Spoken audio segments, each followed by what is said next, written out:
In the world we share, let us choose to chase the real, the raw, and deeply authentic experience. Robert Talala, good girl. Weaving our unique journey of connection and discovery together.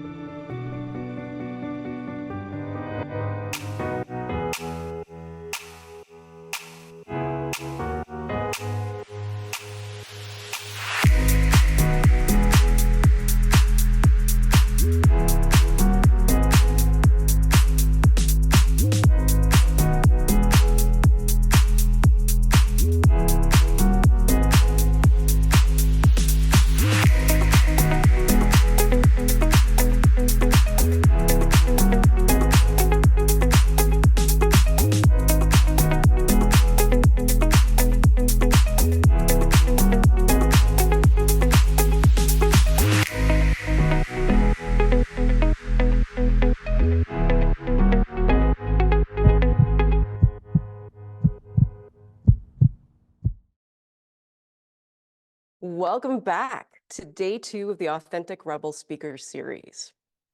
As our speakers have been sharing their stories and their wisdom, I've been cherishing the idea that questions are what allow us to grow and envision new possibilities. Questions like, what if? And why not me? And in the spirit of celebrating questions, I felt called to share an original poem called A Question Marks the Spot. A question marks the spot where wisdom grows, reaching up and out, around and through the decaying matter of what we thought we knew. And verbs reside in what we long to do, in stillness, in song, and in soaring breakthrough, and united together think what we could do. But where would be wisdom if we already knew? To a day of profound discovery and connection. First up, we have Shauna Pereira. Born a kid with big dreams in Darwin, Australia, Shauna found her successful career in advertising disrupted by a failing kidney and heart. When she found she needed a double transplant, she authentically and rebelliously approached her treatment like an agency project, hiring and firing doctors until she had a care team who shared her values and approached their work like she did, with a commitment to excellence and a belief that anything is possible. Here to tell her story, please welcome Shauna Pereira. Thank you so much. Thank you so much for having me.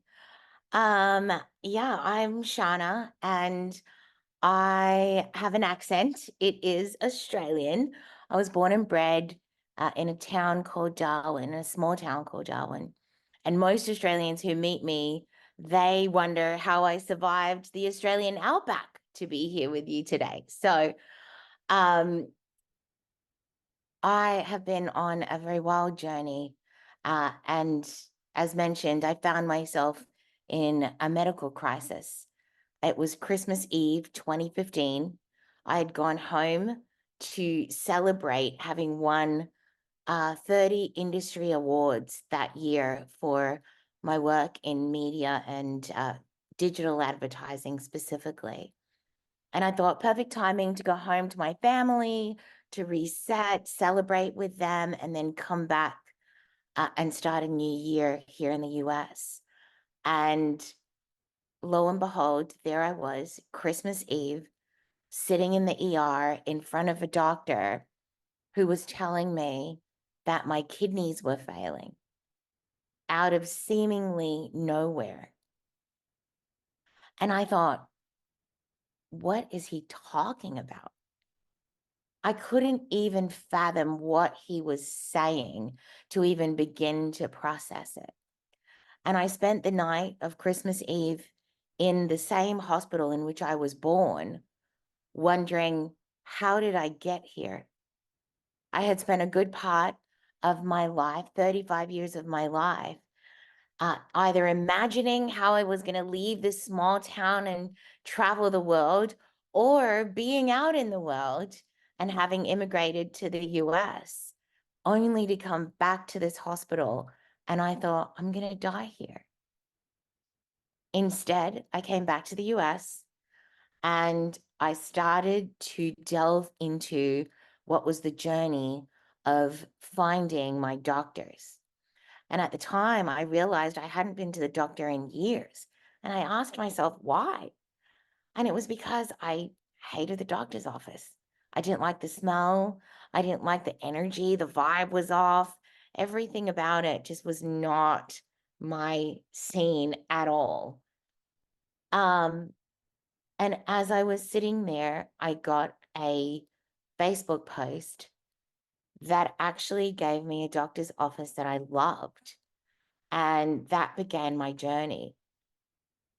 Also, the synchronicities that were beginning to emerge inside of such a crisis were mind-blowing. I had remembered that 2 years before my kidneys failed, I had worked on a project while teaching a college class where one of the project companies was the National Kidney Foundation. And I was able to reach out to the president of the National Kidney Foundation, who started me on a journey with her board members who were nephrologists, kidney doctors, in helping me determine who was going to be right for me.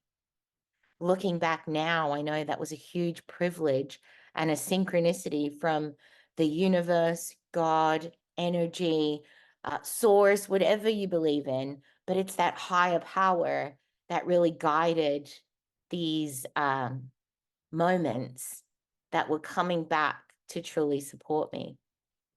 Fast forward to 2018, and we found a kidney donor. Her name is Katie, and she lives on the East Coast. She's an amazing individual. And she actually heard my story on a podcast that a friend was sharing on my behalf. And she called and said, I don't know you, but I really want to give you my kidney. I was amazed, as you can imagine, at how this person who had no clue who I was just so ready and willing to save my life. We went through the testing, and the testing that would normally take 6 months to a year took close to 2 years because of COVID. Kidney transplants are an elective surgery, which is what I found out while in a pandemic.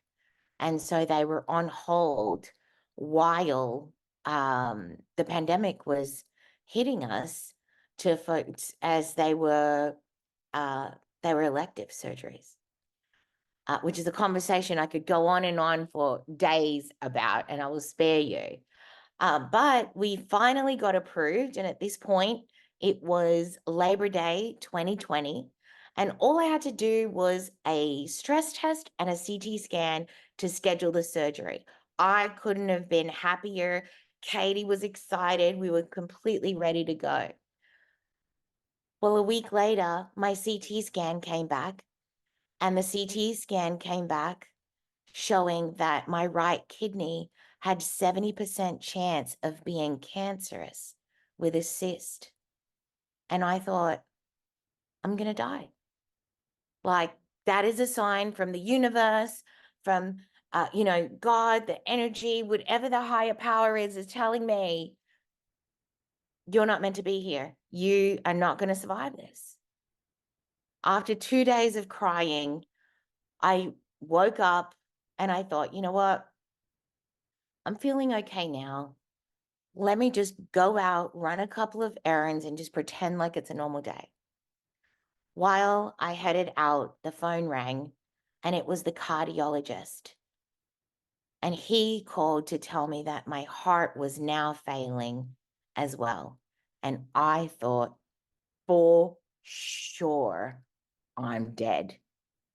This was the universe saying to me, if you thought there was a sign that you were meant to live, let's give you double confirmation to make sure that you know you are not meant to be here, that this is your time is up, and you're not meant to survive this. And I thought, I'm dead. It's over for me. I called my best friend and I shared with her what was happening. And her reaction is one that will go down in history, where she said, "This is going to be amazing. You are going to get your kidney removed at Thanksgiving, and it's going to come back and it's going to be non-cancerous. And then we're going to move on to the next step where we're going to get you back on the heart and kidney transplant list. And then you're going to receive a heart and kidney at Christmas, and it's going to be a Christmas miracle. And we're going to make a Christmas movie. This is going to be amazing." And I thought, well, right now, the movie that I was in was Final Destination. You know that movie where if the car accident didn't kill the person, the microwave blows up. And that's what does it. That's how I felt. I felt like I was fated with death chasing me. And so I thought her movie sounds way better. Hallmark movies always work out. Christmas miracle movies always work out. So I'm jumping in her movie. And from that point forward, we started saying, we're making a Christmas movie and we need a Christmas miracle. Lo and behold, the doctors called and they scheduled my surgery to remove my kidney that could have been cancerous on Thanksgiving. And when they did, it came back as not cancerous. And so I started to feel like, okay, maybe what she had said is actually going to come true. Fast forward, it was the beginning of December when I had healed from that surgery.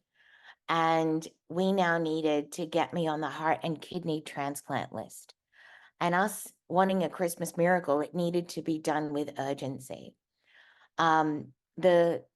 The challenge that stood in the way was getting clearances done, which were about 25 to 30 clearances of specialist doctors in a couple of weeks before Christmas, which, if any of you know what that's like, would never have happened.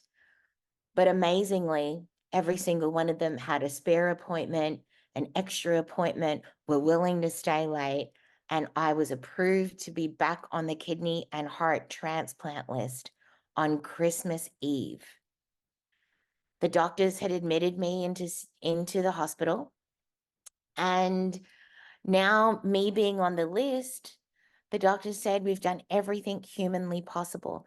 The average wait time for a heart and a kidney at the level of sickness in which you are is around 2 months. It'll be 6 to 8 weeks, they said.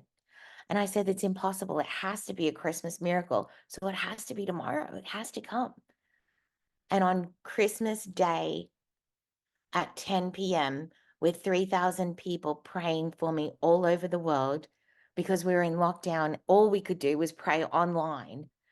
In all religions, in all ways, everybody's unique way of calling upon anything that we could to say, can we have a Christmas miracle? At 10 p.m., they called and said, we have a heart and a kidney for you. And the entire floor erupted in cheers. We were so excited. And all of a sudden, this eerie silence fell upon everyone, the nurses and the doctors that were around me. And it was like this realization that, wow, this really works. The power of collective communion and collective manifestation, collective prayer. This really works because there was no data, there was no medical, there was no science, there was no reality at all that was there that would say that this should have happened. The next day, the doctors who were doing the surgeries came in to celebrate. And they were so excited. Shana, you're our Christmas miracle. My God, this is amazing. And as they're standing in front of me, I flatline 3 hours before surgery. And that's when it became a real miracle. In that flatlining, I remembered the 3 phases of dying and being on the other side and then coming back through those phases. And I had what culture calls an NDE. I call it a death experience. Culture calls it a near-death experience. But I was clear in the moment that I was not alive. in coming back through, I woke up to chest compressions and I sat up and said, guys, relax. I just took a little nap. Where were we? And in that moment, the doctors realized that a real miracle had happened. They raced me into surgery. My heart wasn't there yet. They kept my heart beating manually for 4 hours as my other heart was coming in a helicopter and my kidney was coming by road. And after a 28-hour surgery, I woke up probably 36 to 48 hours later. And 3 days after that, I was walking. The point in me sharing my story today is for any of you who are facing a crisis, who have found yourself in a medical diagnosis that was completely unexpected, or even for those of you who are just struggling with something that you thought would never happen, that you've been resigned of thinking, maybe this is just the way it has to be. Please take my example and use me as an example that even when you think it's the end, or even when you think it's not going to work out, even when you think it is your last breath, it may not be. It may not be. There is always a possibility. And if you're going through it, please just keep moving forward. You never, ever know what plot twist is waiting for you in the next minute, in the next hour. And during that time period, my aunt, who's an amazing woman, I called her at the beginning of the experience and I said, I'm really scared I'm going to die. And her feedback to me was, yes, you might. This is very serious. But either way, you're taken care of. So the real question to ask is, what are you going to do with the time that you have on earth? And today I'll leave you with those wise words from my aunt. And thank you. Thank you so much for listening and for being here with me. You could be anywhere. And the fact that you've chosen to be here with us and spend your time with us is really meaningful to me. Thank you.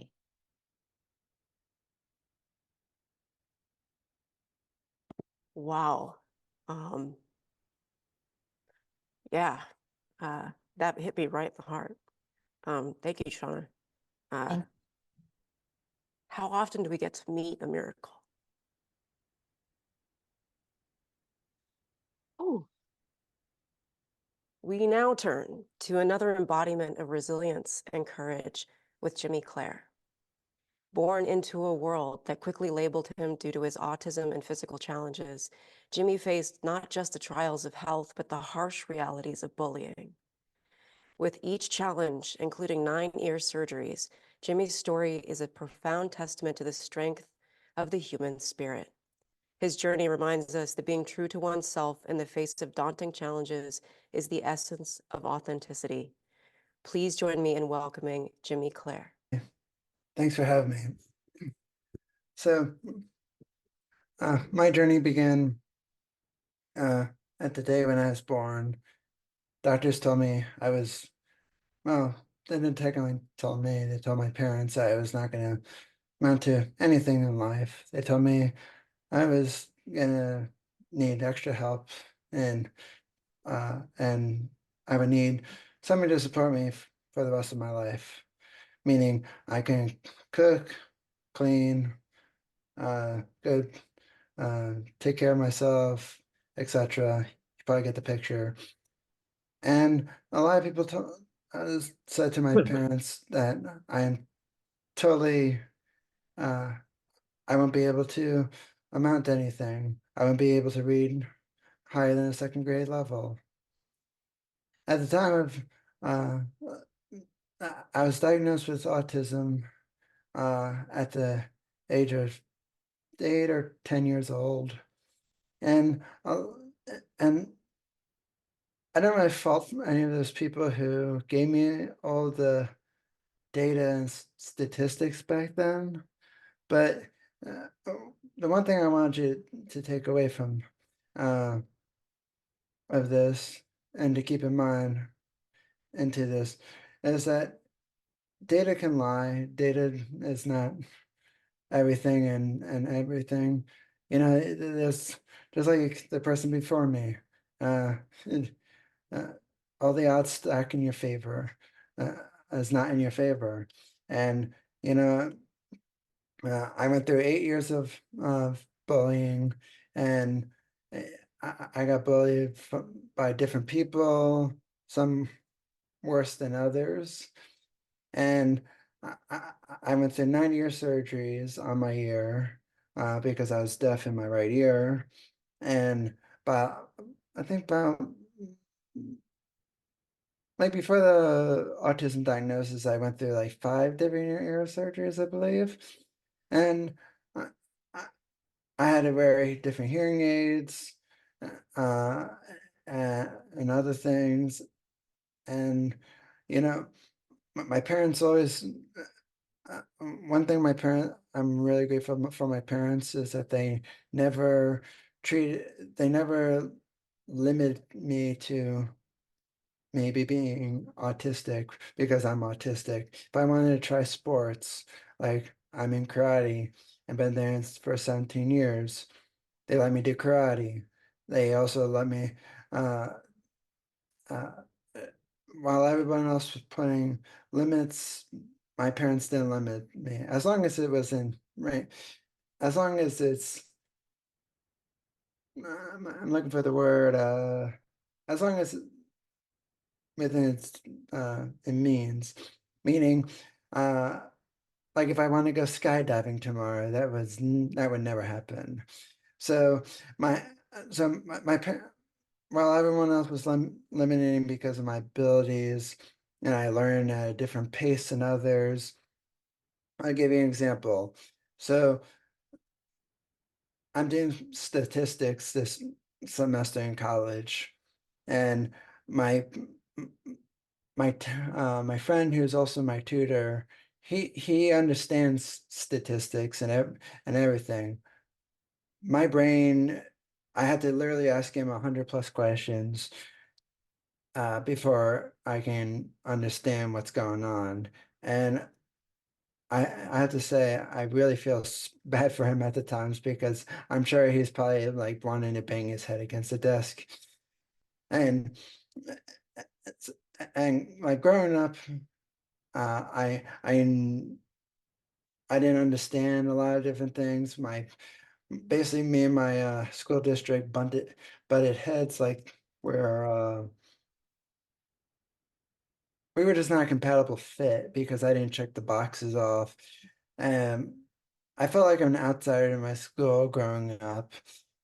And I had a select group of friends who understood me and treated me as as a human being versus, oh, well, Jimmy is not participating today because he doesn't understand this. And it's like, perhaps I understand this, but uh, looking back at it now, I feel like my school district taught me in a way of I wasn't putting the two puzzle pieces together because everybody think that one size fits all.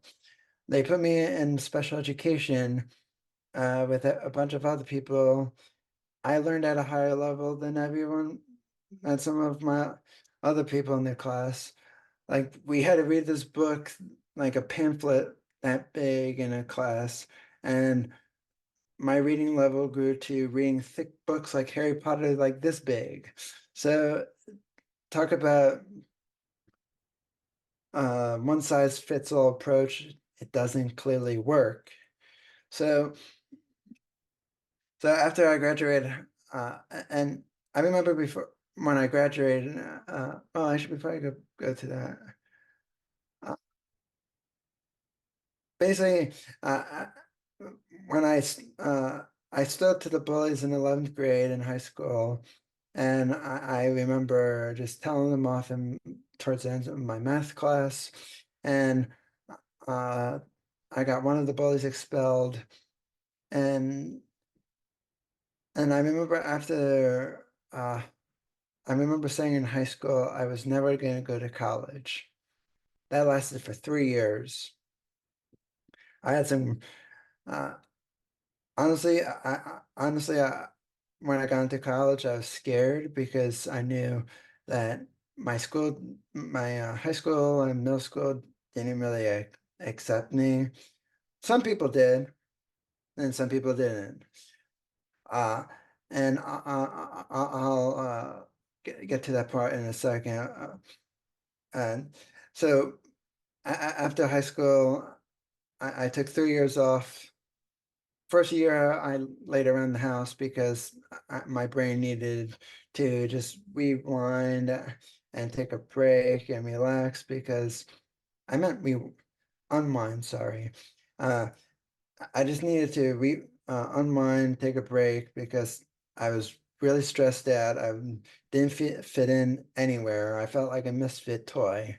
I got that, and so finally, uh, after 2 years of doing different odd jobs, one of them happened to be cleaning the grout on the bathroom floor with a toothbrush. It felt more like a punishment, and that was just literally terrible.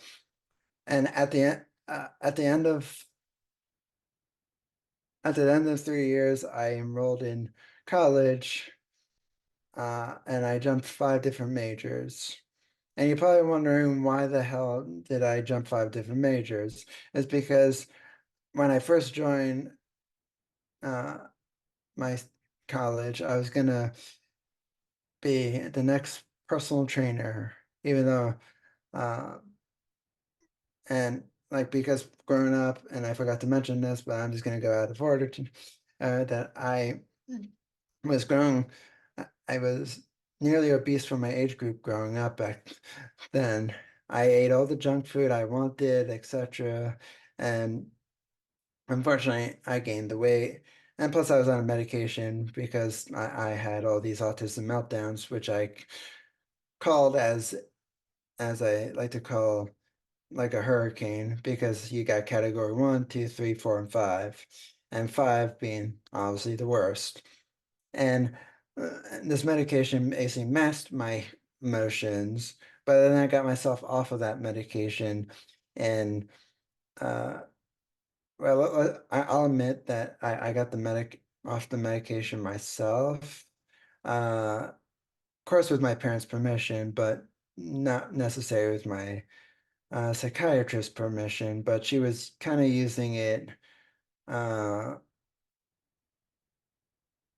I kind of felt she was using it to tame me or something along the lines. And so finally, I decided to uh, uh, fitness became. I became very passionate about fitness because one, I felt great after sticking up to the bullies after losing 30 pounds with P90X, and then I also felt great to know that I just felt good otherwise without the medication because I got to express my feelings and versus just mask them and made me feel like the Joker from the movie Joker, like this, you know. Uh, so finally, we find so I so when I enrolled in college, I was nervous that I was gonna notice that I'm autistic or different and whatnot.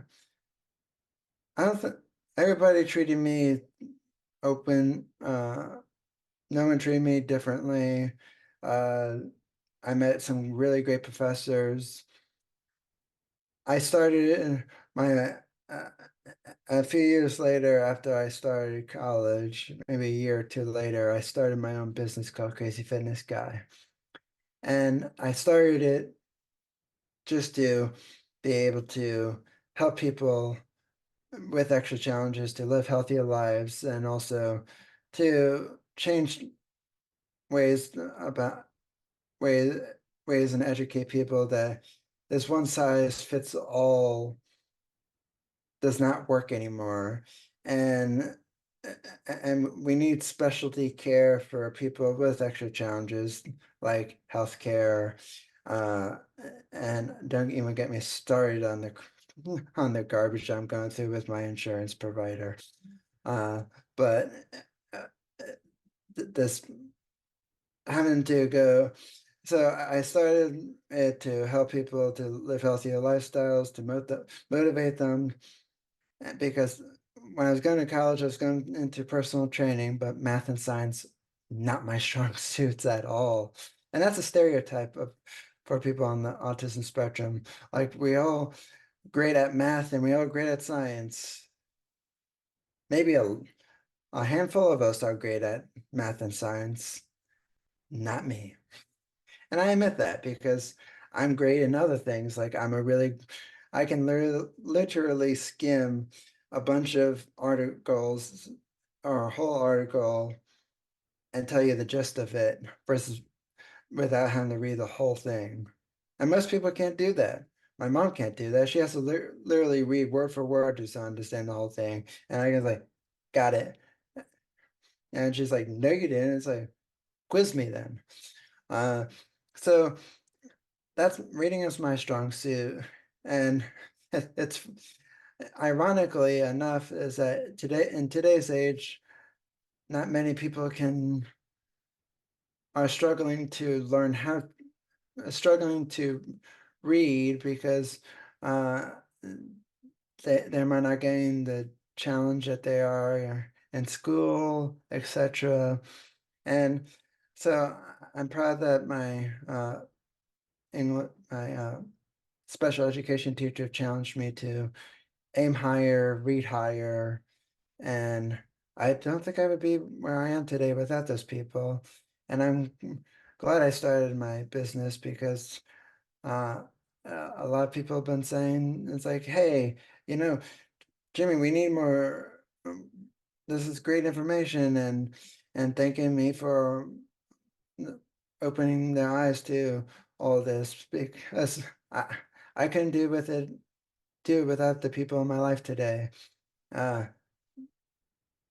and plus, I started my business just to uh, just keep up with my writing skills, and then it turned into something bigger almost 7 years later.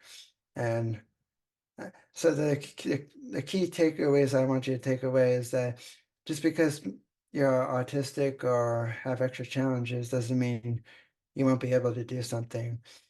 And two, people with extra challenges have a unique abilities, might have might struggle in some areas but excel in others. You got to find out what that is. Like for me, because math and science were not my strong suit, I'm studying media studies. Turns out I'm pretty good at uh, public speaking. Not to toot my own horn or anything, but I was voted the most persuasive speaker in my public speaking class. Just an FYI. And lastly, my third key takeaway for you is don't just because data doesn't show that this person in there, I'm going to reword that. Just because the data doesn't show a bright, colorful picture, don't damper it and put limits on people just because of the data. Just share the data with those people and say, hey, this is the data, but it could be wrong. Because look at the weather people. They only were wrong about like 80% of the time, 90% of the time. And that's not throwing anybody on the bus, but just saying. So remember those key takeaways because we're all different and we're all unique. No one's alike. The only thing we're alike, we bleed the same color. We all have we all have 5 toes, 5 fingers, and etc. And but we all have different personalities, different traits. So stop putting labels on people and stop limiting people's beliefs. Thank you. Thank you, Jimmy. I can't reiterate enough. Yeah, data does not dictate someone's possibilities. So thank you for sharing your story with us. Thank you. Our next speaker, Julie Florent, is a young Haitian immigrant who wrote a book to grow and heal, and those 75 pages were all it took for her father to disown her. Published in 2022, her book, And the Words from a Broken Girl, invites us into the first 20 years of her life as she seeks to break the curse of intergenerational trauma. Her motto, break the curse before it breaks you. With a strength that can only be found in vulnerability, DeJulie's message will resonate with anyone who follows a path of introspection and healing. Please welcome DeJulie Florent. Hi, thank you so much. I really appreciate it. Hello, I want to start off by saying a huge thank you to Jen and the Authentic Rebel team for having me today. It is truly an honor.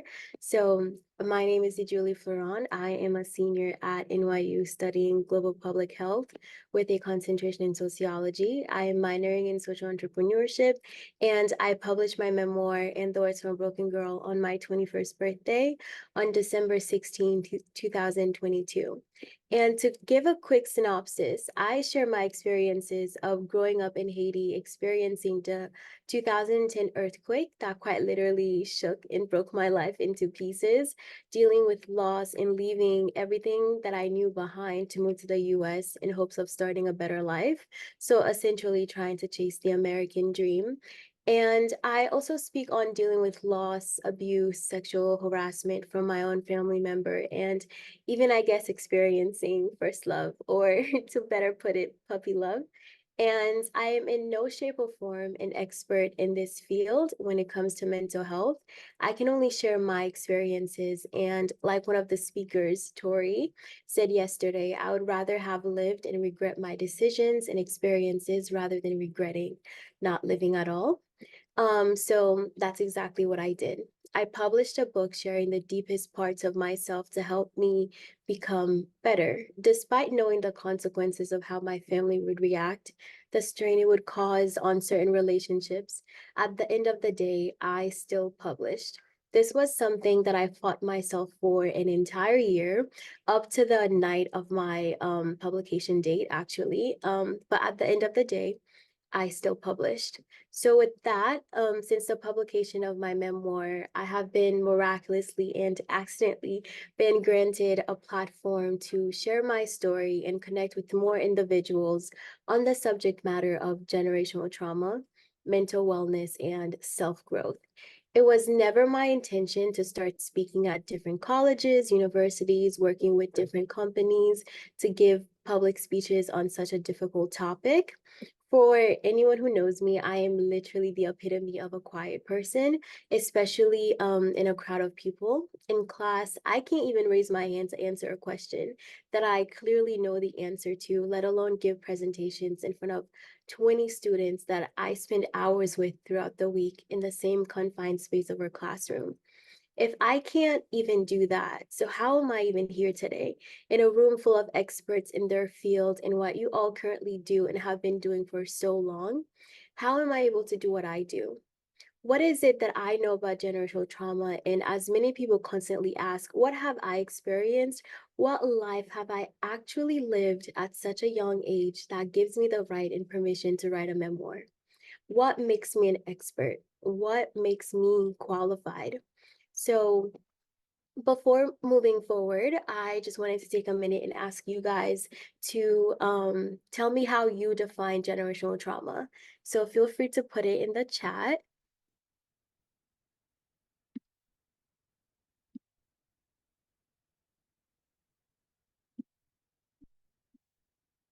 Because I know that we can all have different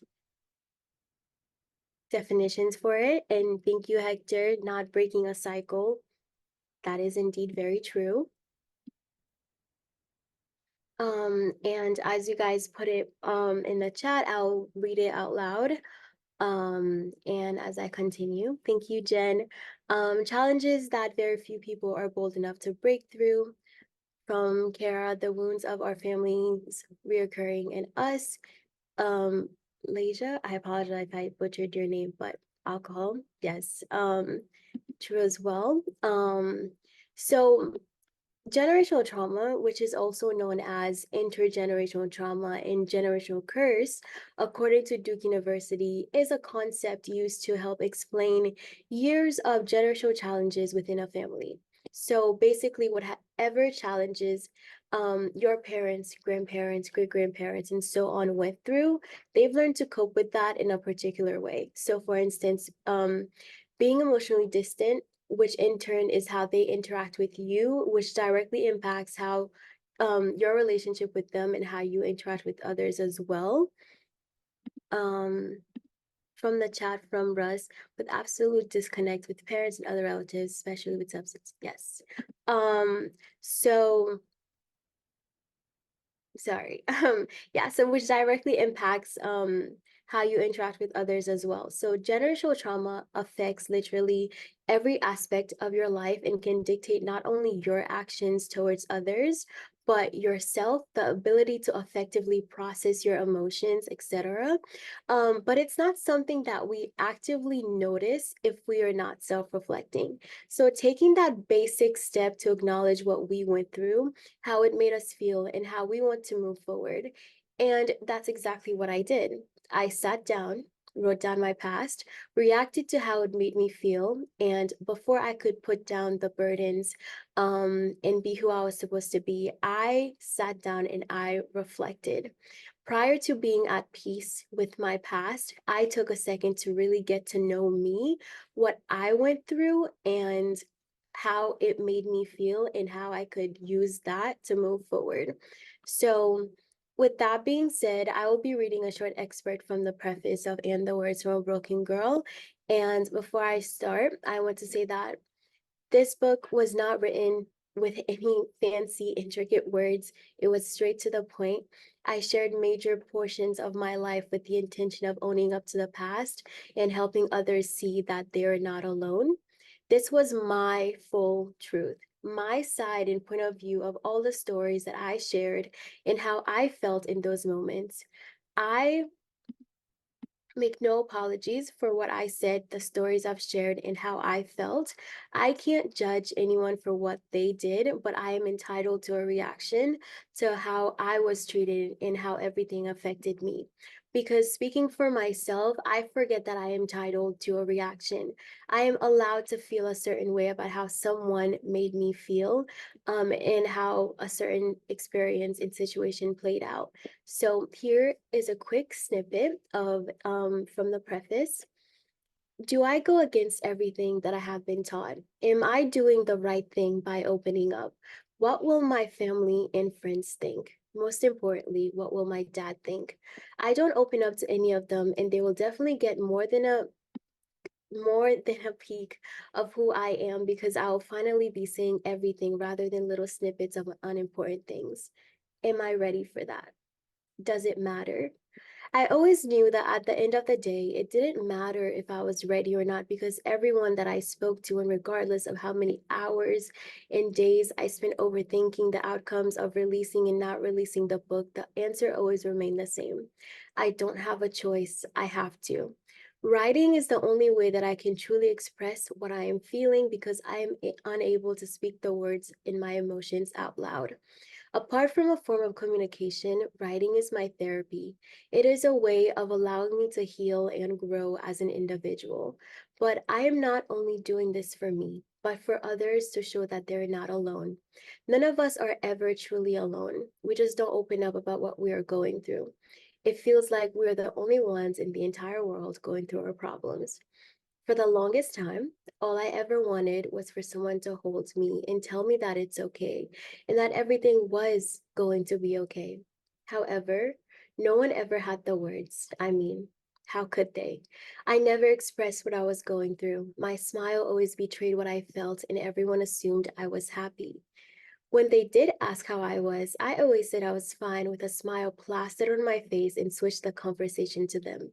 I felt like no one really liked me. They only liked the attention I gave them, because I made them feel like a priority and I listened.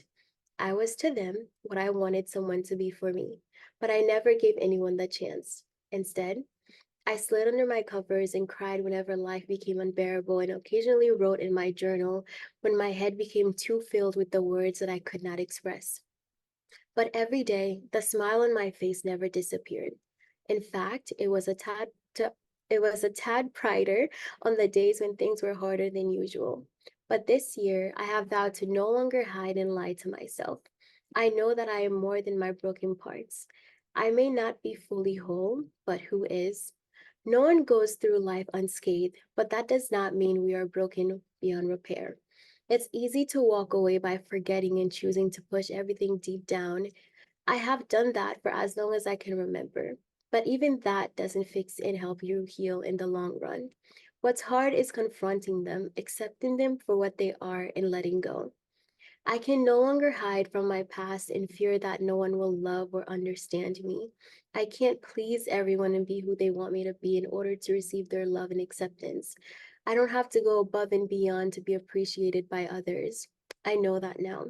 I can be myself by opening up to all my truths with no fear of being abandoned because my story has destroyed the perfect version of me they already had been accustomed to.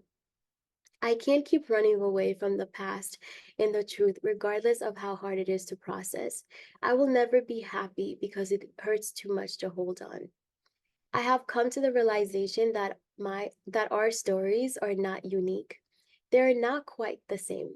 However, there are aspects that are very similar. If in this book you're able to relate anything to any aspect of your life, then I'm sorry and I'm happy to tell you that you're not alone. This is something I wish someone would have told me. More often than not, the difficult situations are what makes us strong individuals that we are today. I hate when people say that because did I have to go through all of that for me to be strong? But nonetheless, the statement remains true. What matters is that we survived everything that was put in our paths, as we will continue to do. Some might say that I'm only a child and question what I know about life. Well, darling, sadly in life, age isn't what determines what we go through. I want to blatantly say that my story and the collection of events that I am sharing are not coming from a place of hate, nor is that the intention. Besides, it's only a part of my life. I am only sharing the first 20 years of my life because these are all the things that I have been holding on to, which were prohibiting my growth as a person. My life, by any means, has not been the hardest compared to others or my family members that came before me. But that does not mean that I will belittle my experiences simply because others had a harder life than me. Life is not a competition of who struggled the most. If we are being honest, my life has always been a piece of cake compared to my family or others in the world.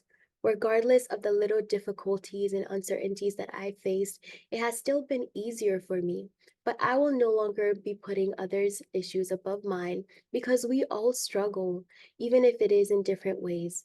No one should ever compare their pain. Up until recently, I felt like I was the only person dealing with what was happening in my life, and that is certainly not the case. We feel like this because no one ever talks about anything, so we feel ostracized.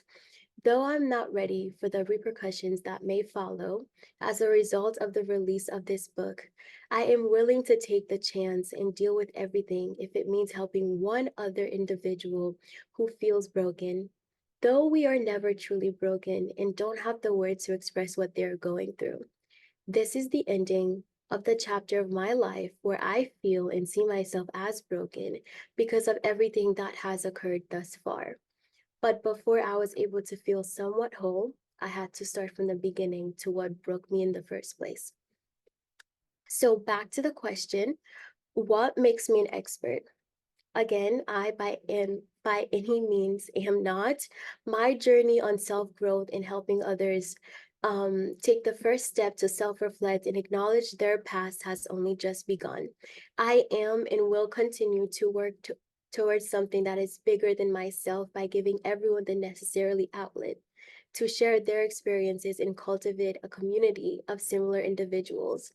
I classify myself and all of you as authentic rebels because you are working towards something bigger. We are all unapologetically actively working towards our goals despite the challenges that are put in our paths, regardless of what others have to say. We have persevered as we will continue to do. As I move forward, I will continue to share my story to connect to others to help them become their authentic selves. And as I exit today, I want to remind you that it is up to you to acknowledge your generational trauma. It's a curse that will continue to get passed down. So, again, break the curse before it breaks you. And if you are able to take anything from my story today, just remember this: whatever it is that you are constantly arguing with yourself about, just go for it, because it might just end up being the best decision you've ever made. Thank you. Thank you so much to Julie. Your message reminded me of a quote from Dr. Maya Angelou. There is no greater agony than bearing an untold story inside you. So thank you for sharing your story with us and the world. Of course, thank you again for having me. Our next speaker is Isha Patel, a galactic contact expert. Yes, you heard that right. A galactic contact expert whose work transcends the boundaries of our understanding. With over a decade of personal experience and research, Isha is at the forefront of the global discussion about extraterrestrials, interdimensionality, and the profound link between consciousness and otherworldly experiences. Isha's work bridges spirituality with scientific curiosity, and her contributions have been recognized by leading figures in astrophysics. I think it's safe to say this talk is an invitation to journey beyond the ordinary. Let's welcome Isha Patel. Hello, everyone. Thank you so much. I hope you have been having an amazing time on this event so far. I'm really excited to be here today and share my journey with you, just a little bit about the journey to galactic awakening. Now, the first thing I want to say, it's not every day that you wake up and go, oh, I'm going to connect with beings outside the universe. So I think that in and of itself, it deserves some speaking to. So I'd love to just share a little bit about the journey that got me here, and also some of the adversities that I faced in order to get to this point in my life. I will say plenty of people in my world thought I was absolutely nuts when I first started doing this work. The question of, are we alone in this universe, is something that people have been pondering for a very, very long time. And I'm here to tell you that we are not alone. And here's how I discovered that truth for myself. So it was the year 2015. I was in my mid-20s, and I had gone through a really interesting spiritual awakening experience. Now, as most things go, you know, some people, they awaken through love, and some people awaken through trauma. I'm the latter. So at that point in my life, I was at this stage of really trying to discover who I am. I was in a relationship that I later learned was really toxic for me. And it was the ending of that relationship that allowed me to really start opening up into this new version of myself. And there was this one night where I remember laying in bed, completely heartbroken, wondering to myself, why am I here? What is my purpose for being here on this planet? And in that moment, I just called out to the universe and said, tell me what you want me to do. I want to help. I want to serve. I want to be bigger than what I am now. And I kid you not, within a span of minutes, suddenly this voice came through my head and it said, we are the Mayan elders. Now, I had no idea what that was, but that was my very first channeling experience. Now, I'd had a couple of experiences up to that point. About a year before, I'd started meditating on a very specific, it was called the Merkaba light body activation technique. When I did that, I had this one session where I was sitting down, activating my Merkaba light body, and suddenly it was like my body just completely dissolved, and I was sitting in the oneness, the everythingness, the nothingness. It was like I didn't know where my body ended and the rest of the world began. And it was in that moment that I had this voice that came into my head and said, Isha, you're in the 13th dimension. Now, of course, 25-year-old me had no idea what dimensions are, had no idea about any of this multidimensional stuff. I was just trying to finish my studies. I had a degree in engineering, and then I was doing my master's in teaching, and I had a job. I was working in childcare. So, you know, I was doing pretty regular stuff. And then when I had this experience, suddenly it made me think and question, maybe there's something else out there.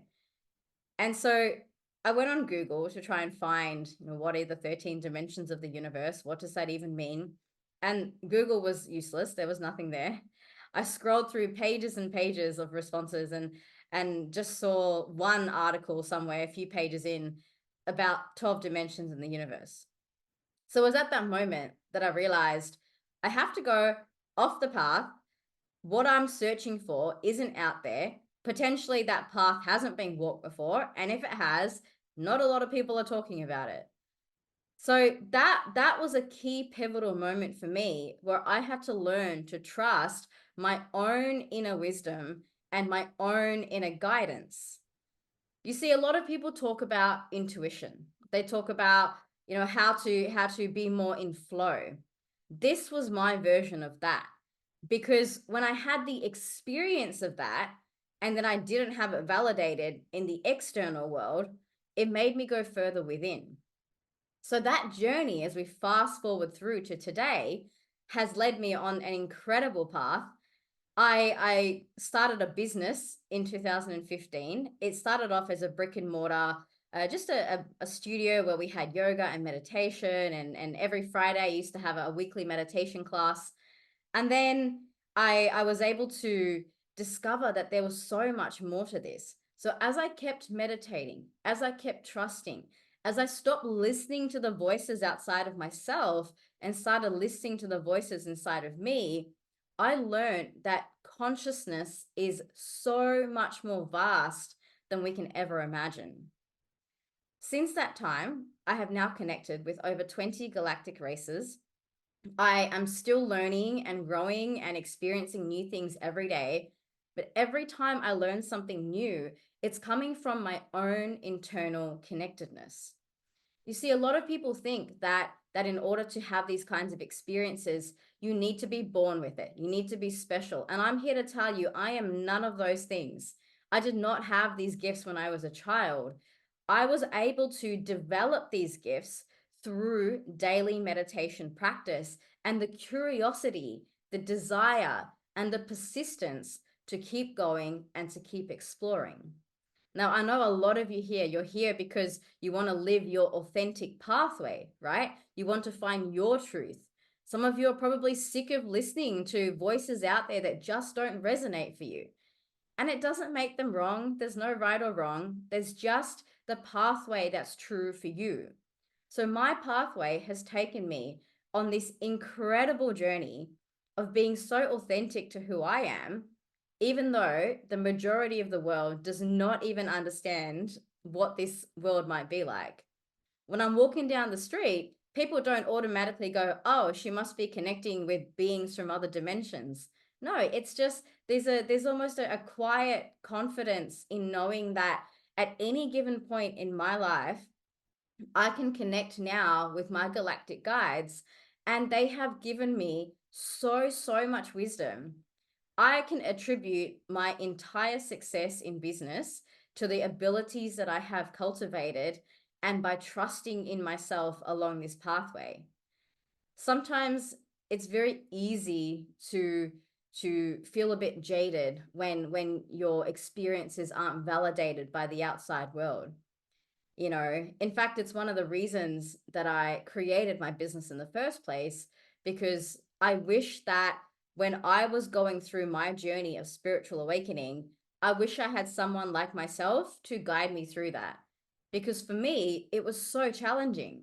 I didn't have people that I could go to and a group program and a community where I could tap in regularly and say, hey guys, I'm having these experiences. What does it mean? What's going on? No, I had to figure so much of this on my own. But I wouldn't take that away for a second, because what it gave me was the inner strength to fully trust myself. And if there's anything that I can impart to you here today, at whatever journey that you are on, whatever stage you're at in life, whether it's spiritual, whether it's entrepreneurship, the one thing I can say with confidence is you do have internal guidance within you.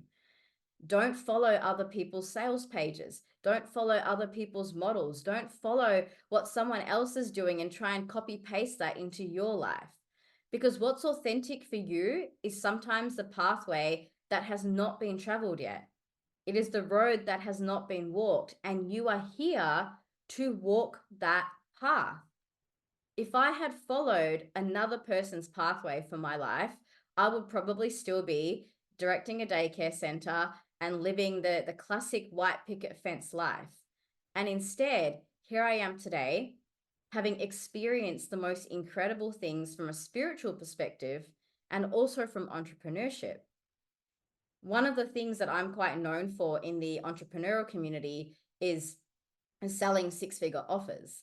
Now, for some people, that is unheard of. You know, a lot of people talk about high ticket offers as you know, sort of 3,000, 10,000, 15,000. But if you are an absolute genius at your work and you want to rebel against the market and you want to go straight to the top, there is a space there where all of this is possible.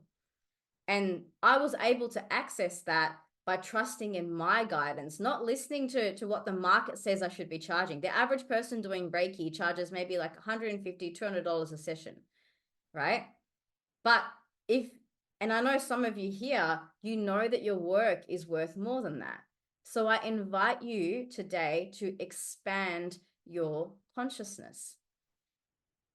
One of a quotes from a friend of mine is that consciousness is the main game in town.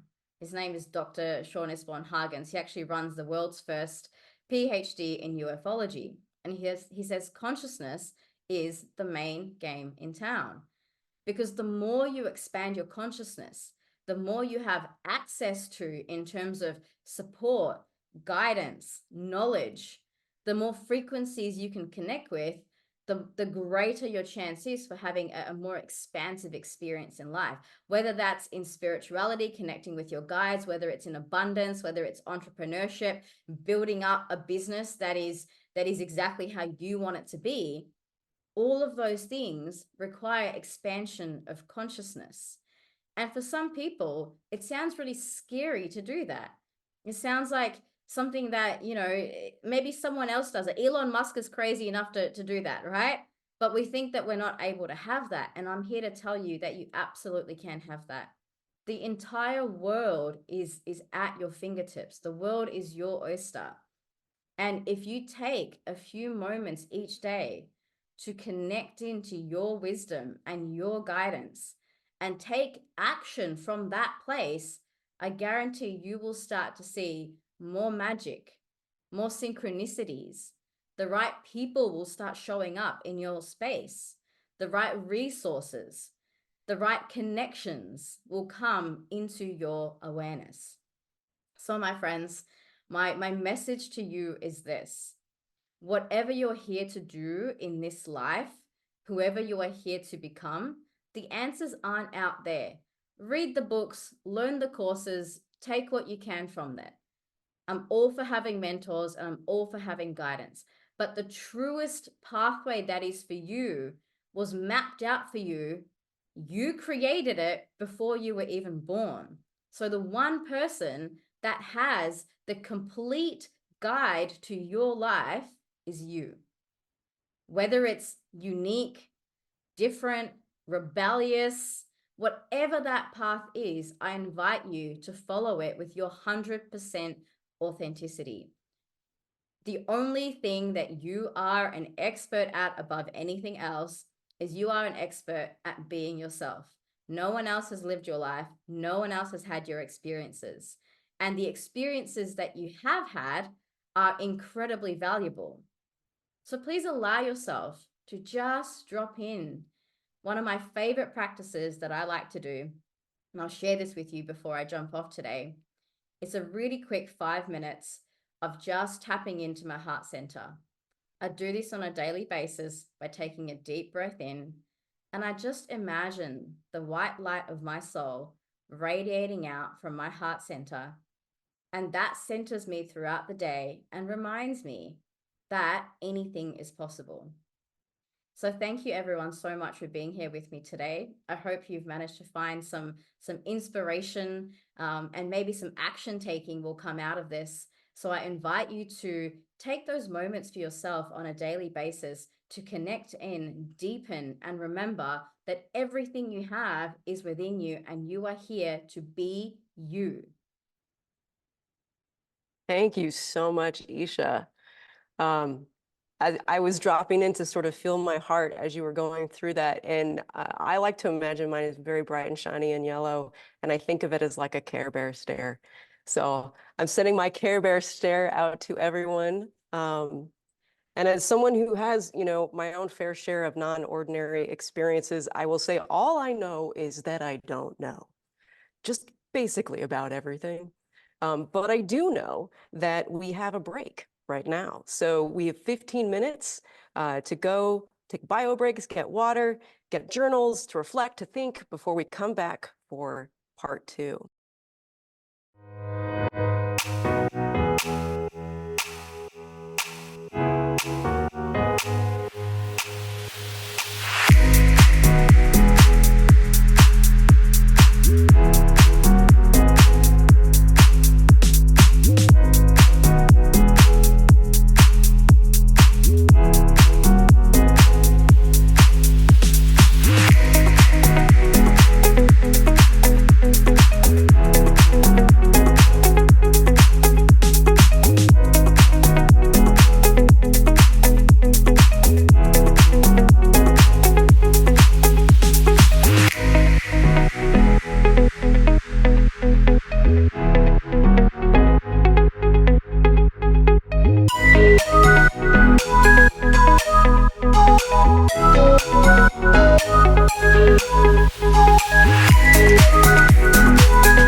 Hello and welcome back. We are jumping right in to our final segment with a force of nature. Our next speaker is Carlos Vasquez, starting off in a situation many would find hopeless, a 20-year prison sentence at the age of 19.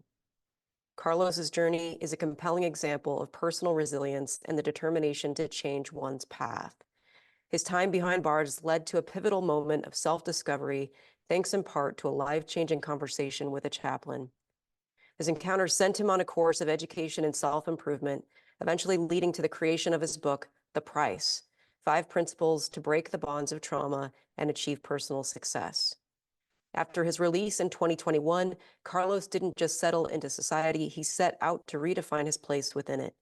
By founding How to Battle, Carlos has turned his past struggles into a source of inspiration for others, offering practical advice, coaching, and workshops aimed at overcoming adversity. Now he's here to bring his down-to-earth wisdom to us, sharing insights on how to face challenges head-on and use them as stepping stones to build a better life. Please welcome Carlos Vasquez. Hello, thank you. First and foremost, thank you for the introduction. That was one of the best introductions I've had, and I've had the privilege to have many since my release. But thank you so much, and thank you everybody for being here today. I understand the value of time, so I really appreciate you sharing your time with me here today.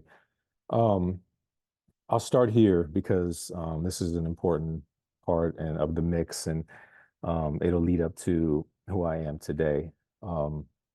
So I grew up in a really good neighborhood, suburban neighborhood, with both of my parents. My sister, we had a dog. Life was good. I played baseball. My dream was to be a professional baseball player. I went to Catholic school. Never been exposed to any kind of struggle at that point. I never wanted it for anything. all the way up until the age of 12. But around 12, 13, everything started to change in my life. And it started with my father coming home less and less throughout the weeks. And I remember one day my mother sat me and my sister down at the kitchen room table, and she told us father would no longer be coming back anymore. And she said that he had decided to go create another family with somebody else. And that was it. That was how it ended. And with all the questions that you can imagine was going on in our young minds, my mother didn't have the answers. You know, my mother was dealing with a lot, and she quickly went into a deep depression. She put up a wall, and that created a barrier between her and I. And my mother was the most important person in my life at the time. My sister quickly got involved in drugs with the wrong crowd, and she got pregnant at 16. So my mother had to take on the responsibility of now preparing to help her and her child that was on the way. And in the process, I just felt more and more disconnected from my mom and my sister and my home. And so, like a scene in the movie, I jumped out of my window and I ran away. I ran away into the streets, and I wound up in a gang-infested neighborhood. And I remember when I went, I was introduced to a guy who ended up becoming my mentor. He was 3 years older than me, and his name was Chris. And he um, he led me over to a car, which was an abandoned car in the back of an alley in an apartment complex, and he told me to sleep there. And so that's what I did. And I remember um, when his parents would go to work, I would sneak into his house and shower and eat throughout the days. And besides that, I was living in the streets. I was running the streets, and I slept in that car for many years. And but there was a pivotal moment in my life with Chris, and that was when one day we were going to a drug house, and he uh, he picked up a 357 Magnum and he played Russian roulette with another gentleman, and he ended up killing himself no more than a few feet from me. And so at that point in my life, I was 16 years old, and I remember thinking about the two men that meant most to me in my life. My father, who had checked out, my father, who had left, and now Chris, who had left in such a dramatic fashion. And it made me feel like the most important men in my life just were going. And so I quickly got deeper and deeper into crime. I remember I developed PTSD, and I didn't know until I looked back later on in my life and realized it. It was why I was having nightmares and why I couldn't sleep at night and why I felt feelings of guilt and shame. And that's where the trauma aspect comes in for me. And it's just a young life full of trauma to that point. And so not knowing how to deal with that, because in underserved communities and in the hood, you don't go seek help from mental health specialists, right? You deal with it, you move forward. And so that's what I did. And the only way I knew how to deal with it is to continue to do crime and to get deeper and deeper and into that lifestyle.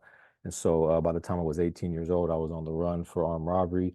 I got arrested shortly after I went on the run, and I found myself in court facing life in prison. I was facing life in prison because I was a gang member. I was a documented gang member, and they give gang members life in prison in California when you do a violent crime. And so I remember one day the district attorney, who throughout my whole time was trying to give me life, came to me and he said, I'm going to give you a chance to take a deal. And he slid a paper over to me, and the deal was for 20 years with two strikes in California in the early 2000s, which for a young man was like a life sentence. But I had to make the biggest decision in my life right then and there. Um, and I remember sitting there looking at the paper, and then I took a minute to look behind me, and there was nobody there. I was 18 years old. I was in court fighting for my life, and nobody was there. And I realized this is not that hard of a decision to make, right? So I took the deal for 20 years, and I was on my way to prison. I walked into prison. The next influential man in my life came to me, and he told me, now that you're in prison, you have to earn your bones. You have to survive in here. So you need to be violent. You need to continue to do that in here to survive. And so I did. And for my first decade, I was in and out of the hole. And a hole is a place where you're locked in a cell for 24 hours a day. And I was in and out for months at a time. And about a decade in, um, I found myself in deeper and deeper trouble.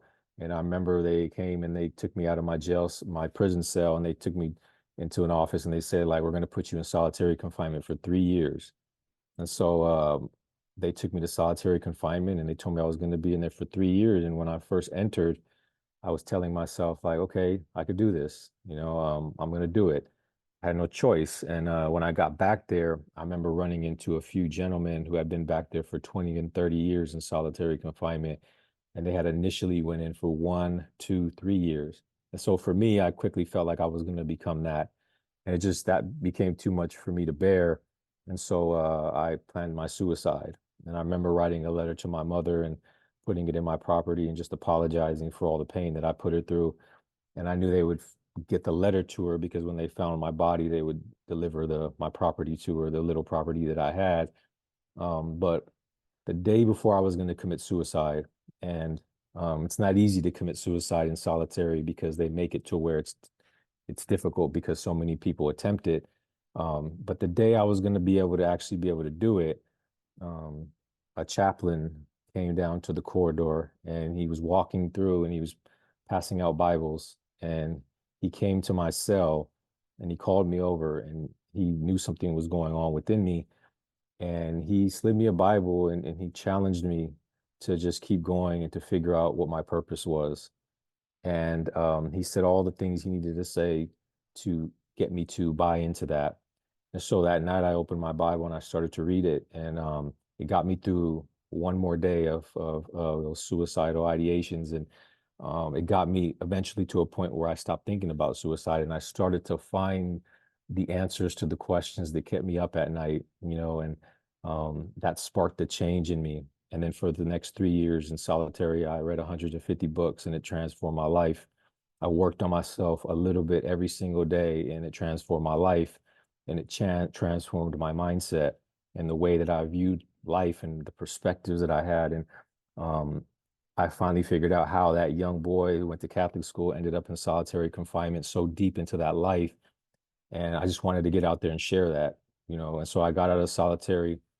I went back to general population and I let everybody know that I was no longer going to be a part of that destructive lifestyle. And I got stabbed 2 times.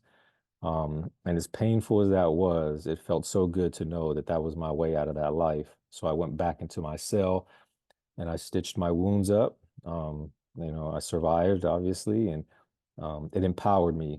Like that pain and that experience empowered me to go back out there and to go to the chaplain and ask the chaplain if I could run coaching groups on the prison yard and bring in the lifers that I felt that really wanted to change, but just didn't have the courage and the empowerment within themselves to do it. But I knew through me, through this person that they remember as being just like them at one point, was able to transform his life, could do it, so can I. And so I started to formulate these groups. And I remember we started to have breakthroughs and I started to see the change within them and then the hope within them. And then a lot of them just started to think about what it would be like to be free. And then 3 of those men are out here today and they're my good friends and we hang out all the time. It's just a true blessing. And so 4 years after that, I got out of prison early. They let me out of prison early because I applied myself, I educated myself, I got my degree in psychology, and I started to do a bunch of good things, and they let me out early. And technically, I wasn't even supposed to be out of prison until this year in December. And I got out of prison early, and it just goes to show that when you like do good in this world, good things happen, things that you don't even see happen. So I got out of prison with nothing but $200 in my pocket. That's what they give you when you walk out of prison after doing 17 years.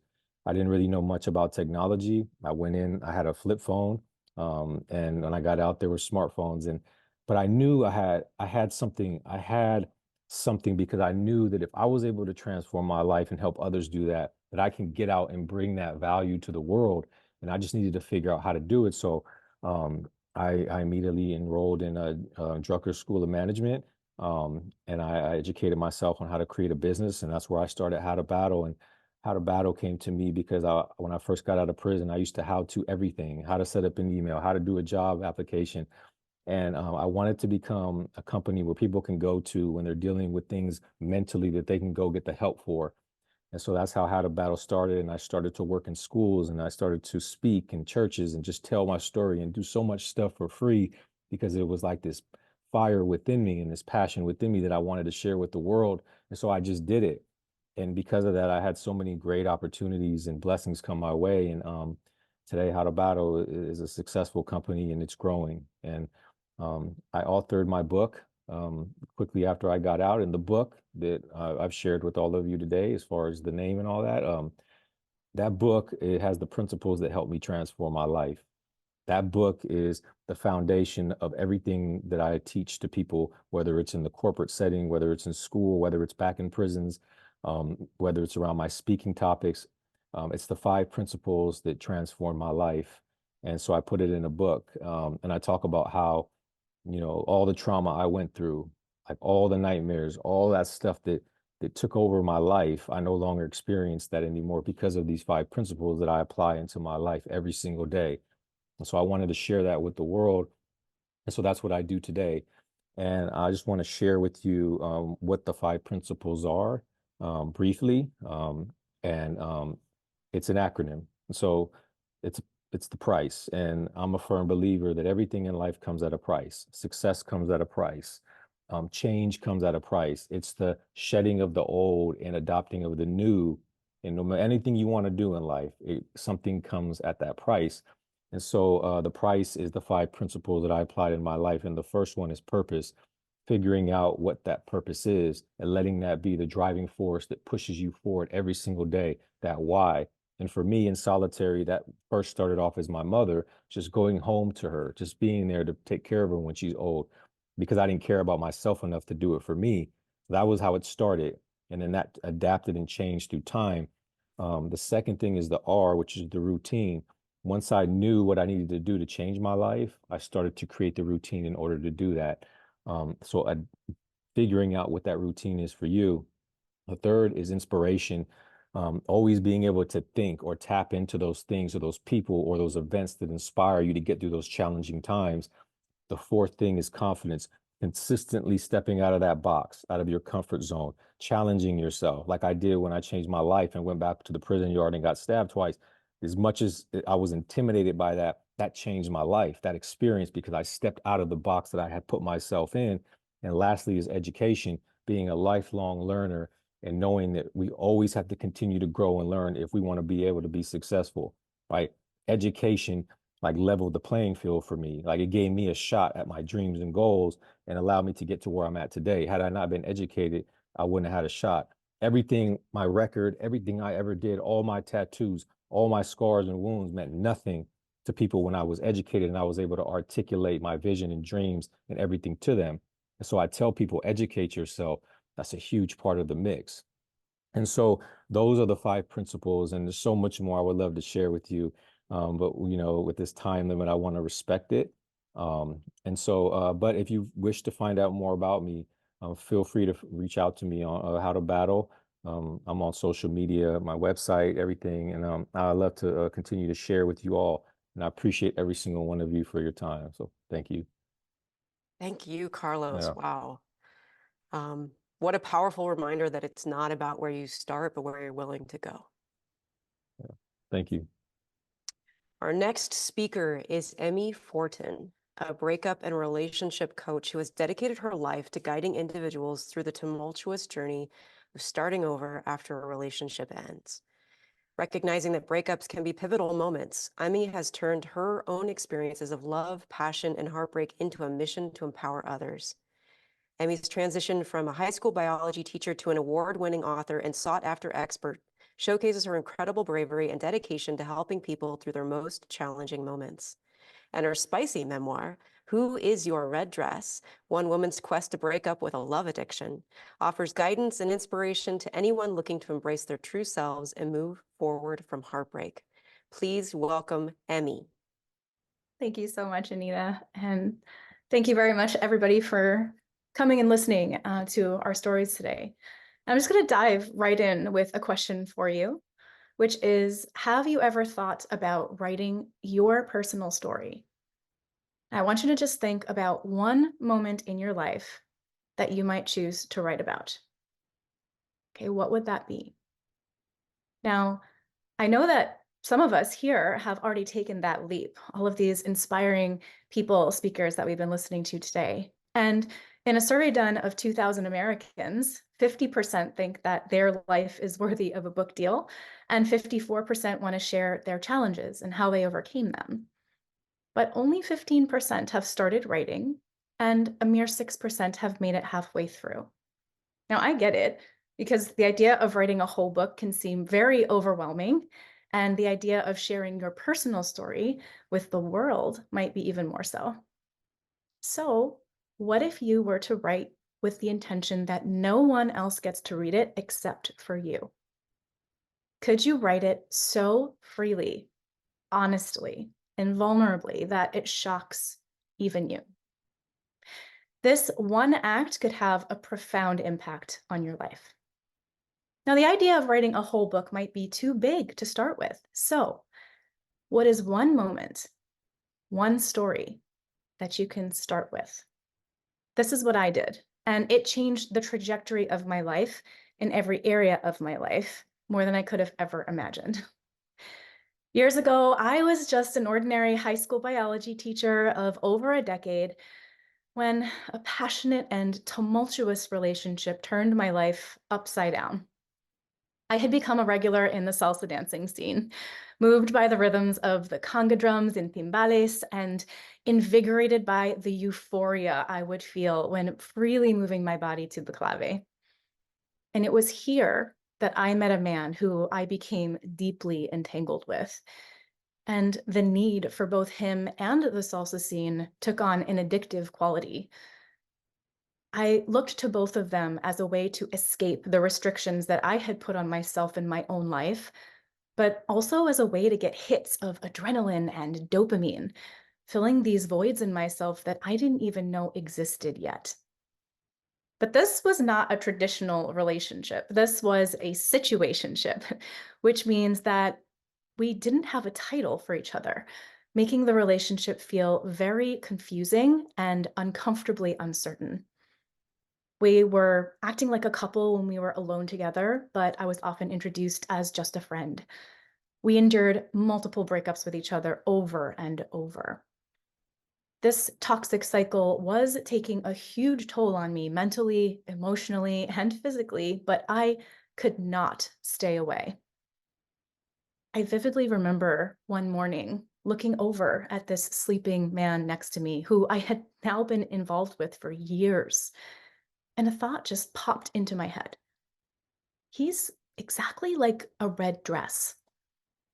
All of a sudden, words and phrases just started filling my mind from left and right like shooting stars, and I had this undeniable urge to write it all down. So I slipped out of bed and locked myself in another room, grabbed my phone, and feverishly started typing. And it sounded like this. I have this red dress. It hugs every curve of my body. Bam! The sight of that deep crimson red next to my white skin is striking, exciting me to my core. I feel high and like pure woman in this dress. I love this dress. But slowly, this dress becomes uncomfortable, bulging in weird places and exposing every one of my imperfections. Thwarting my breath, curbing my appetite, I feel ridiculous in this dress. This dress now makes me feel subpar in every way. I hate this dress. When I wake up in the morning, I see my red dress on the floor and I think about how many invigorating memories I have while wearing it. I've had it for years now. My thirst that I feel when I zip it up returns, and I immediately forgive it against my better judgment. I indulge and go back for more. Who is your red dress? Unknowingly, this one super short story was the beginning of my journey toward uncovering and exposing my authentic self. See, I had really lost myself in that relationship in particular. And as a breakup and relationship coach, I hear the same kind of story from hundreds of people when their relationship ends or if they've been in a challenging one. They use words like no purpose, lost, hopeless, fearful, uncertain, and of course, sad and lonely. And this is to be expected. You are grieving the loss of a person in your life, but also a version of reality that you were living. You start to question everything you ever believed to be true. But here is where I notice the path splits.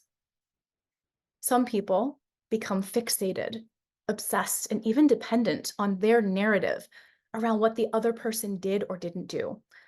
They hold on to betrayal, abandonment, anger, and resist change. And this places you in what I refer to as love purgatory, where you want to move on so badly, but instead you just remain stuck. Or you keep repeating your same patterns with new people. This is where I had remained stuck for years. The other path involves you starting to question everything about yourself, who you are, what role you are playing in your own life. You start to get curious about what your experiences are trying to show you and wonder if you can start to see things differently. This is a good thing because when we can get deep and raw, we can bring awareness to the opportunity that lives in the disruption. Essentially, we can tune into our own intuition, our authenticity. Now, I continue to write short vignettes like Red Dress all throughout that relationship to process my intense emotions that on some days truly felt unendurable. There were days where I was disappointed that I had woken up at all, and it would have been easier. And quite honestly, I would have preferred it if I could just remain sleeping forever. But I did start to notice a shift as I continued to write from the third person perspective, because I could see different angles of my relationship and my life as I was developing the narratives of the other characters in my story. Now, I was also reading this really fun book by writer Kristen Newman that resonated with me at the time regarding my choices and the kind of life I was living. But I found myself clinging to the hope that her book would have a happy ending. And I thought it might predict where my life could potentially end up. And then I realized, what if my story could be this for someone else too? What if someone else was going through a very similar thing to me and reading my story could help them feel heard and seen? What if my story could be the light at the end of the tunnel for someone else, like this book was kind of being for me? So I decided that I was going to string my stories together and eventually publish a book someday. Plus, I wanted to keep writing because I wanted to see where my life was going to end up. I knew I had to leave that relationship for good, but I still hadn't figured out how to help myself do that. I knew that I also needed an ending for my book that was transformative and offered resolution.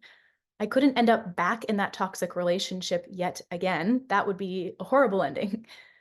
So I started changing my life choices in real time and put myself on a new path, not only to grow my life, but also so that when it came time to write an ending for my book, I would be proud of it.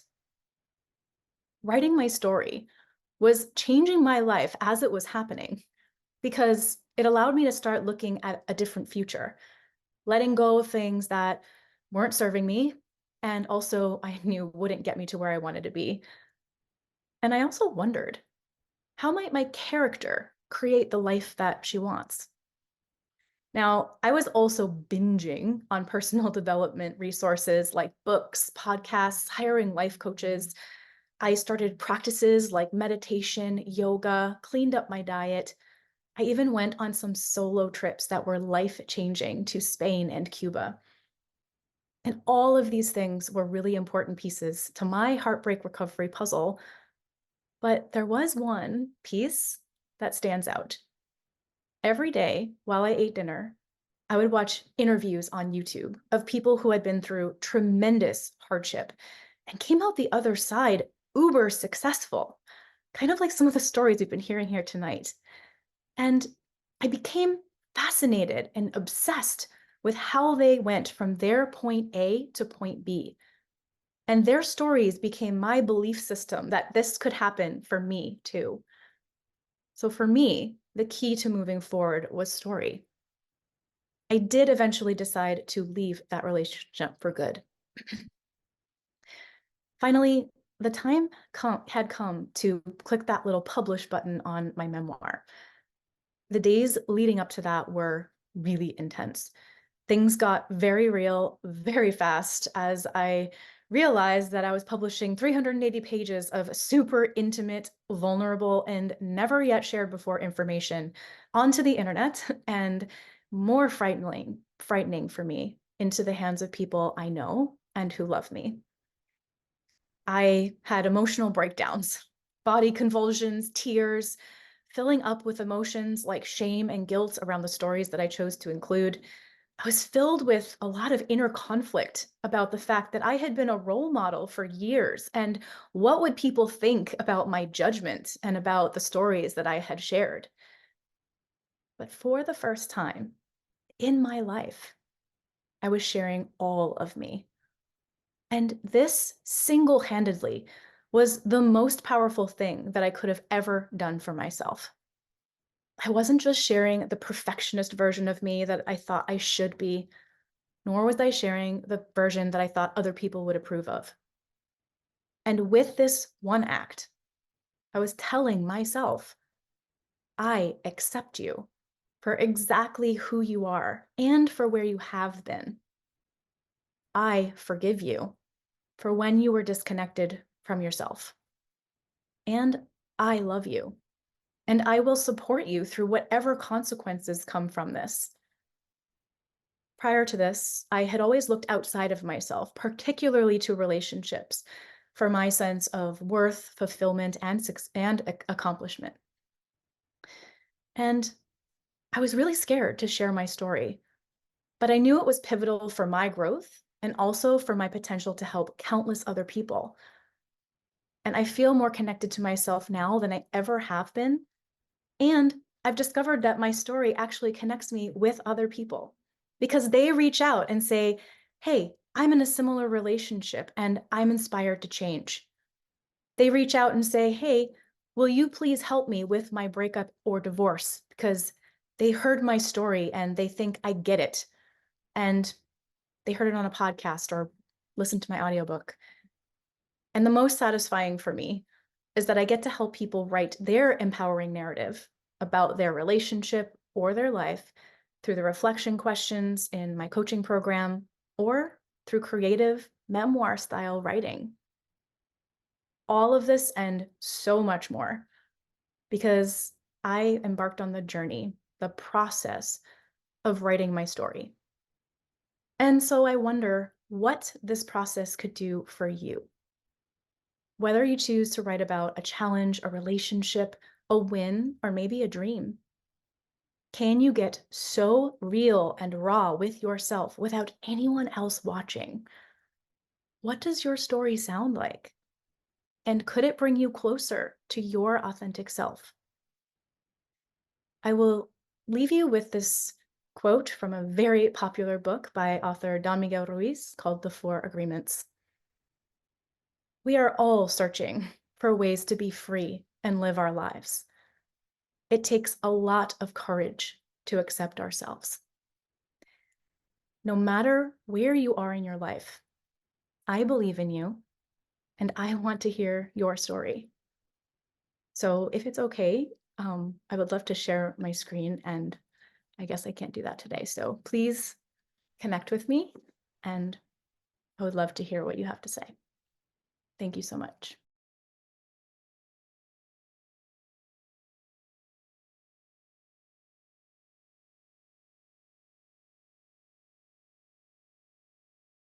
Thank you so much, Emmy. As a writer, I love the practice of writing your story as a way to live the future you want to create. I agree. Big Care Bear stare heart to you. Love the Care Bear stare. Over the last 18 years, Doctor of Human Sexuality Emily Morse has been a best-selling author, a pioneering masterclass instructor, a live Sirius XM radio host and executive producer, and the host of the #1 sexuality podcast on iTunes, Sex with Emily. Emily has helped millions of people around the world navigate their sex lives. Her candid conversations challenge cultural taboos, misinformation, and awkward sex talks to create a future where people can deeply connect and embrace pleasure-filled lives. But long before Emily was making it, she was faking it. And I'm talking about orgasms. Here to share her path to authentic orgasmic pleasure, please welcome Emily Morse. Thank you so much, Anita. Thank you, everyone. Thank you for the having me join you in the Authentic Rebel series. This has been so wonderful hearing everyone's stories. So for 20 years, it's been almost 20 years now, I've been on a mission to liberate the conversation around sex and pleasure. And so people often wonder, like, how does that happen? How do you get started on this? And so first, I guess I could ask everyone here, anyone have a great sex education? Anyone like they had all the information, your parents told you everything, you had great classes in schools? Because I didn't. So I grew up where I had like one day of sex education in school, and, it was all about anatomy, and it was mostly like fear-based. Don't get pregnant, don't get an STI, right? That was about it. We didn't learn anything about anatomy, and we certainly didn't talk about pleasure. And side note, a lot hasn't changed today. For me, that was, 30 plus years ago. I was in high school, and I talk to a lot of young people now, and it hasn't really changed that much, meaning we don't enter pleasure into the conversation around sex.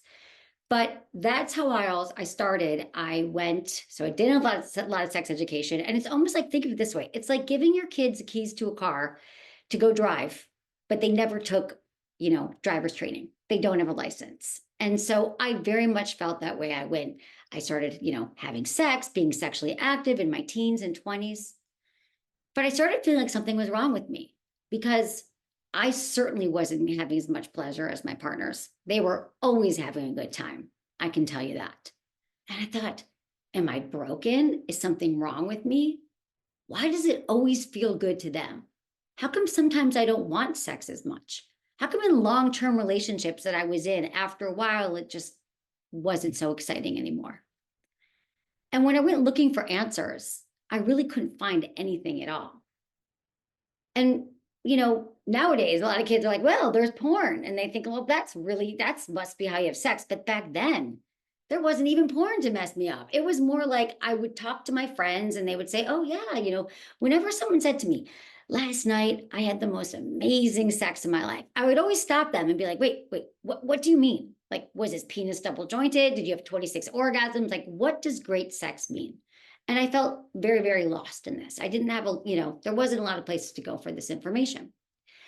And so, to be honest, what happened was I was really performative. I've come to find the name for the kind of sex where you're just doing what your partner wants and what I thought my partner wanted, making the noises, doing all the arching in the back of my back and contorting myself into positions and basically faking orgasms. And I will admit it here. I had to admit that was one of my big first steps, really realizing that I don't want to be this I don't want to fake orgasms. I want to have sex that is more realistic and enjoyable. And so this went on for a while. So I first realized in my 20s that I wasn't having great sex. Then I realized more about my body, but it wasn't until my 30s that I thought, this is it. I'm not going to continue on this path. It just seems really, really unfair. So that's when it led to starting this podcast 20 years ago. So what happened was I started to invite a bunch of friends over to my house, to my living room in San Francisco, and I started interviewing them about their sex lives and their relationships. And it turned out that first, I wasn't really alone. A lot of people didn't have this information about sex. A lot of people had a lot of the same questions about it. So I figured first off that this was my path. And I realized that was my first thing, that when I step into who I am, sharing my authentic story, that first, I wasn't alone. A lot of people I realized needed this information as well. And I did everything I could to learn about sex at that time. Now, I was still doing the podcast, but I was in no way the expert. I read every book on sex that I could find. And I went back to grad school and I got my doctorate in human sexuality. And for the next, I'd say, 10 years, I really did start helping people with all the questions about sex that they had.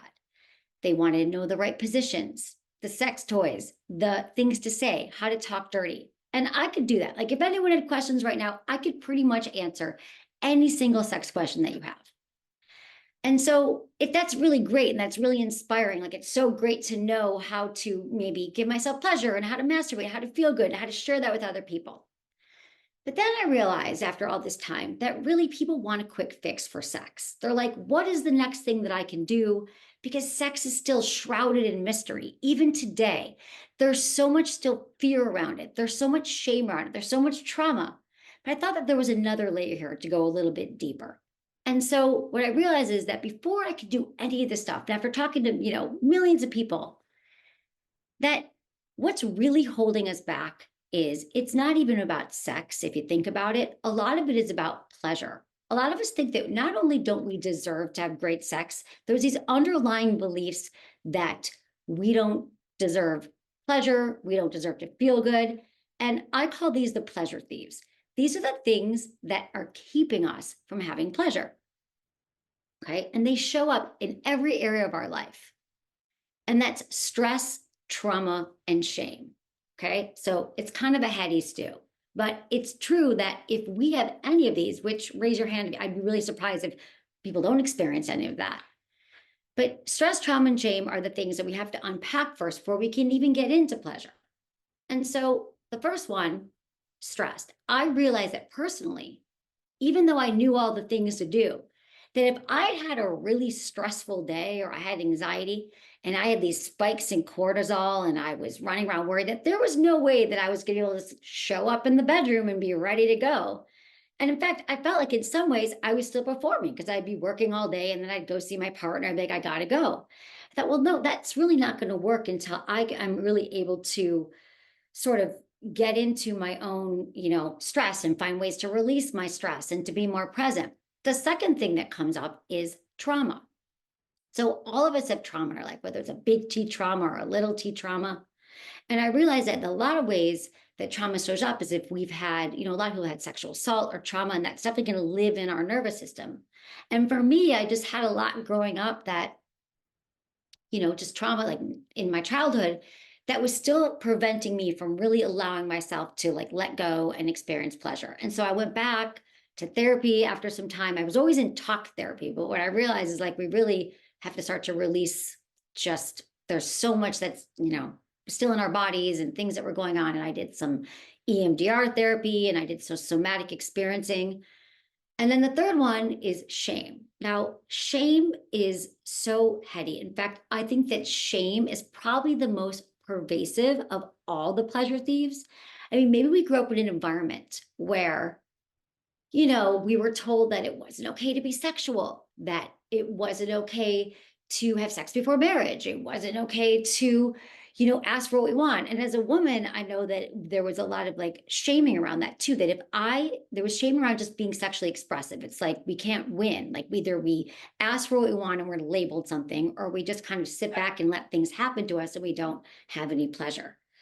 And I had shame that came up too. Like I remember when I started therapy years ago, everyone said that it's like the peeling back the layers of the onion and you're never really done. And the truth is, with everything, like you are with any kind of therapy or self-work or journey that we're on, we're never really done. And like shame is one of those words that we've always heard, but when it comes to pleasure, it's helpful to know like what we're talking about here. And a lot of people use the words shame and guilt interchangeably.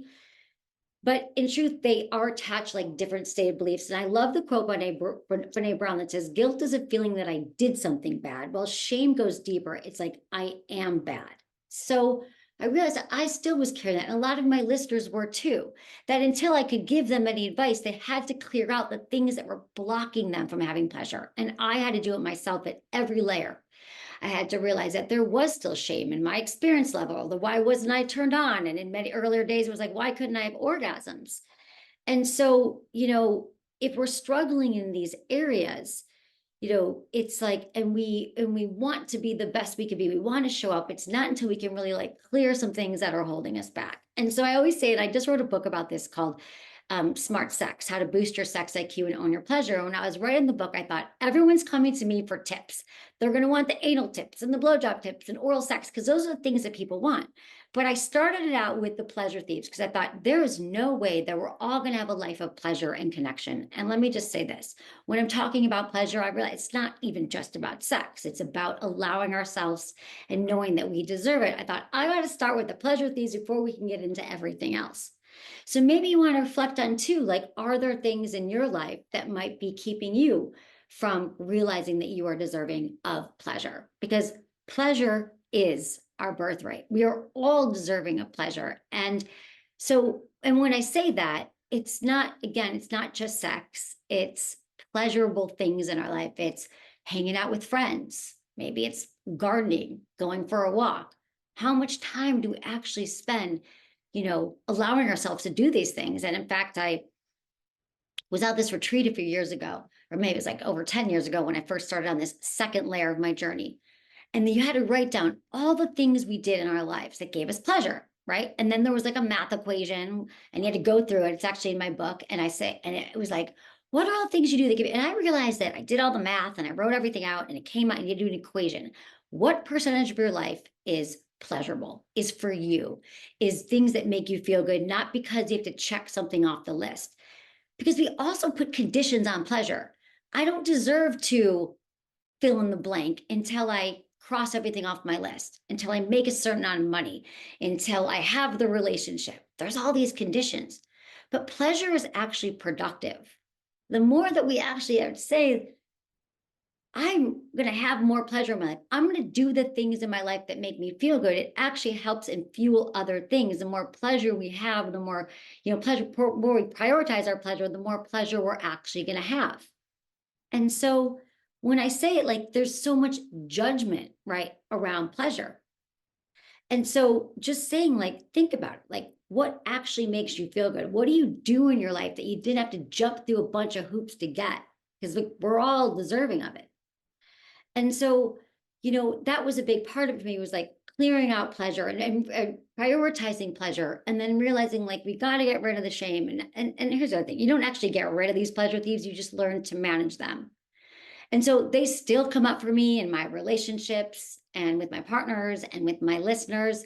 And so one of the big things is just realizing that we're always learning and like peeling back the layers. And so what I also realize is that once I can kind of take a look at it and realize that, like, and I encourage everyone to do this too, that we are deserving of pleasure, that pleasure is our birthright. It's going to help us in every area of our life. And then how do we get into, realizing that we are, that we want to understand our sex lives. Now, that the book is also about these 5 principles of sex IQ. And so I just want to run through quickly, is that once we realize that these are things blocking us, we can actually lean in and understand. When people wanted these quick tips too, I thought, what is a way that I can help people and help myself? This is something I was doing on my own. For example, anyone ever in a relationship, they're like, I'm not really in the mood for sex. I might just want connection. I might just want intimacy, but what is keeping me? So the 5 pillars that I think are really important that I was just doing when I would talk to a client or I talk to a listener. And the first one is really embodiment. How in our bodies are we? Am I allowing myself to receive sex right now? Am I allowing myself to, I'm sorry, guys, I didn't even look at what time I started. So maybe someone can tell me here. Embodiment is about, everyone had the experience here where they're having sex, but they're really thinking about their to-do list, or they're really thinking about, can the kids hear me? So it was like, am I in my body? Am I staring at the ceiling and avoiding something? And the second one is our health, our overall health and wellness. Am I moving my body? Is there blood flow? Am I eating foods that make me feel good? And then there's the mental health. Have I worked through trauma and shame that might be keeping me from that? So these are all the things that I think we also, there's such a perfectionist tool, I think, around sex too, but realizing that it's not one thing. Sex is a skill set, and it's something that we build over time. So the second one is looking at our health. How am I doing in these areas? And the third one is collaboration. How am I communicating about sex? We talk about shame, if it is this heady stew for you, and you think, I've never talked about sex before to anybody. And in fact, a lot of the messages I've received are kind of negative. And I never talked to my partner about sex. In fact, I'm going to tell you this, that 99% of the people I talk to have never had a healthy conversation around sex with a partner. And they assume that their partners are mind readers and they're going to figure it out. So really just getting more comfortable talking about sex. And believe me, I did not come out of the womb talking about sex. It was not always comfortable for me, but there's something about normalizing and talking about it and just saying to your partner, hey, I realize we've never talked about sex. Is it something that you would be into talking about? And it gets, promise you it gets easier from there. And the next one is our self-acceptance. This is like our confidence level. Do I accept my body where I'm at today? And here's another way where I feel like sometimes I'm not feeling so great in my body. People are, and they're like, that is blocking us from our pleasure. So what are exercises that we can do to allow us to feel more confident and better in our bodies so we can show up? And then the last one is like self-knowledge. I have to tell you that we all have knowledge, about what feels good to us and our bodies, but yet we often go into the bedroom like we close our eyes and we hope for the best. I hope they figure it out. I hope my partner's a mind reader. And so we realize that we do have experience. We've all had, whether we've just had sex with ourselves or anyone else, we do have a knowledge and understanding. And so running through all of these pillars and thinking about like, what do I deserve? How do I get more pleasure in life? How do I connect with my partner more? These are all just such important tools to look at and realize at the end of the day, probably a lot of what we've been told about sex, and I know what I was told isn't really true. There's a lot of misinformation about there, and there's a lot of shame and worry that we're not keeping up with the Joneses and everyone's having better sex than we are. But what I just want to say is that what I've learned in all these years is that we're all responsible for our own pleasure, our own sex lives, our own orgasms. No one else is supposed to give it to us. They're not going to give us our pleasure or our great sex. It's something that we really, if we are prioritizing it, it's important to us. We have to figure out what makes us feel good. And the first steps is looking at our authentic self and think about like, what is holding me back? And you can do this in conjunction with a partner or with yourself. But it's so freeing to realize that there's really just, it's up to us and we get to, be on a journey of exploration. It is a skill set, learning to talk about these things, learning to feel safe in our bodies, learning to communicate about sex, that it's not as tricky as we think. It's not some magic formula. It's just like our overall health and wellness. And for so long, sex was sort of the stepchild of the wellness industry. And what I love right now is that people are really realizing that if we are not sexually well and sexually healthy, it's going to impact every area of our life. And so I think for me, stepping into this journey that I'm always still on and realizing that and I can help others realize that we are, we're in charge of it and we get to decide what makes us feel good. And so the next time maybe that you're not in the mood for connection, you're not in the mood for sex or pleasure, you can run through these pillars. You can check out my book, you can look at my podcast and think like, come up with your own answers. Like what might be keeping me from having more pleasure in my life? That's sexual liberation. And then we'll really be able to evolve the conversation around sex, evolve our own relationships to our bodies and pleasure, and have the sex lives and really the life that we deserve. So thank you, everybody. Thank you so much, Emily. I can say it is a true pleasure to know you and to hear you speak and share everything that you've learned. There's so much wisdom there for all of us. Thank you. Thank you for having me. It's an honor. Our next speaker is Kara Hauser, a career strategist, empowerment coach, and the author of Burned Out to Lit Up, Ditch the Grind and Reclaim Your Life, a best-selling guidebook for burnout recovery. In her first career, she spent 20 years learning how to survive and ultimately thrive in the ultra-male pressure cooker real estate development business. Her teams produced over 3,000 homes in the San Francisco Bay Area, creating over $1.5 billion in value. Trying to be everything to everyone except herself, she learned about burnout the hard way. And after a frightening wake-up call, she quit her job and spent the next 2 years healing and reconnecting with herself and finding her way back to rich, full-bodied, joy-filled living. Now she helps others ditch the things that weigh them down and build lives and careers that light them up. I love hearing that. Please welcome Kara Hauser. Thank you so much. It is such a pleasure to be here with you today. And thank you for that lovely intro. I am Kara Hauser, and I am a career strategist, as we learned, empowerment coach, and I wrote Burned Out to Lit Up, Ditch the Grind and Reclaim Your Life, and it's a guidebook for burnout recovery, and it's meant to meet you right where you are if you're feeling burned out, which is exhausted, overwhelmed, disconnected from who and what matters to you in your life.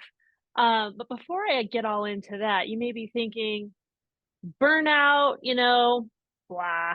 Doesn't everyone have that? Isn't that just like stress? Isn't that just something that we just have to deal with? And you would be right. 89% of Americans reported feeling burned out last year when surveyed, which is crazy. And I didn't realize I was burned out either. And that's actually really dangerous, and it's really a problem because it impacts all aspects of our health and relationships and ability to live rich, authentic lives. So I did learn about burnout the hard way. It took a family health emergency for me to actually really just step back and notice how high my stress set point was. It was so unsustainably, outrageously high that I was just barely surviving, barely breathing, getting through the to-do list, doing my work, raising my family, dealing with demands from the extended family, community. You know how it is. There's just demands that come at you from every direction. So it's a gift now that I look back at this journey that started 10 years ago, because I ended up taking this break for the sake of my mental and physical health. I finally had to take a break. I didn't think I deserved it. I didn't think I earned it. I thought I needed permission. I thought I should just suck it up. And I finally, things got so bad that I had to do it, really, for the sake of my actual survival. And when I did that, it has ended up being really a gift of time and a gift of learning that now I'm able to share with others in a super distilled and curated way, so they don't have to go and test drive everything themselves for years on end. So what we're going to talk today together about, our theme is going to be what lights you up, and why taking authentic, pure, strong, proper care of ourselves is actually one of the most generous and rebellious things we can actually do. Burnout, what is it? It is not, as I define it, a sign of doing things wrong. It's a sign of hustling and grinding so freaking hard to do everything right, check all the boxes by our American, a lot of other countries too, work culture standards, societal standards, hustling and grinding to do it all right and still feeling like a failure. And part of the reason why we feel like a failure is that we buy into this myth, this BS work-life balance stuff about how somehow we should be able to pull off 2 full-time jobs or more in the time and for the price of one. If you're a caretaker at all and you have any domestic responsibilities and you're doing a full-time grinded away job, your job expects you to be there 24/7, always on, always available. And it's just plain and simply not mathematically possible to do all of that 100%, whatever, plus, and turn around and actually be this, patient, kind, well-rounded, fully rested, healthy person for yourself or for your loved ones. It's a con. And when we understand that, it's actually not possible to fail at something that was impossible anyway. Then we can just, as some of the other speakers have said, walk away, lift all that shame and just feelings of failure off of our shoulders and know that, well, it was all BS anyway. And that is very liberating because that leaves us able to say, okay, you know what? Now that I know that, I'm actually going to make some thoughtful choices for myself. So it's also this being everything to everyone except ourselves, as I was doing for a really long time. And when you do that for a really long time, you kind of systematically chop all the things off your schedule that actually nourish you and build you up and keep you healthy and well and balanced. And then you wake up one day and wonder how you became this dried up husk, charcoal nub shell of a human. And it's terrifying. It feels like disconnection from yourself, from your inner knowing, from what you like, what's fun to you, what's relaxing. People would ask me what I did for fun, and I just thought, what a stupid question that was. I thought, sleep, I don't even get enough of that. But as I look back, I realize what an essential question that actually is. If we don't know what we do for fun and we don't do any of it, we are not fun. We are not interesting to be around. We are not full-bodied people, and we're not bringing our best to anyone else in our lives. It also feels like exhaustion, bone deep exhaustion that we'll never get over. It feels like overwhelm, like we're about to, like we're a fuse that's about to explode all the time over big things and little things. And it also feels like, for me, it felt like fear. Like, have I ground myself down so hard that I'm actually broken now, that I'm maybe not going to be able to recover from this? It's a very scary place to be. The passage to healing, as I think through it in the book and as I work with my clients on and as I learn myself, starts from self-neglect, which is really at the root of most burnout, where everything else comes first and we're really not seeing to our emotional, physical, and otherwise needs. Through self-care, which is not the solution. Self-care is part of it. As we know, the industry's been co-opted in which our hustle culture steals our lifeblood, grinds us down to a nub, and then sells our health back to us in the form of sometimes expensive and time-consuming regimens. And then we think to ourselves, I have time to add more stuff to my list. And then self-care becomes a feeling of either too much to do or maybe it's selfish. When we talk about self-care as proper things that you need to live in this world, like good sleep, exercise, nutrition, healthy and meaningful relationships, 100% all for it, yes. Those are foundational and we need those in our lives. When we talk about some of that other stuff, you can decide whether it's worth it to you. So it's necessary, but not sufficient. What we really need to heal out of burnout, as part of this passage we're going through, is to achieve a state of self-possession. And self-possession is just that.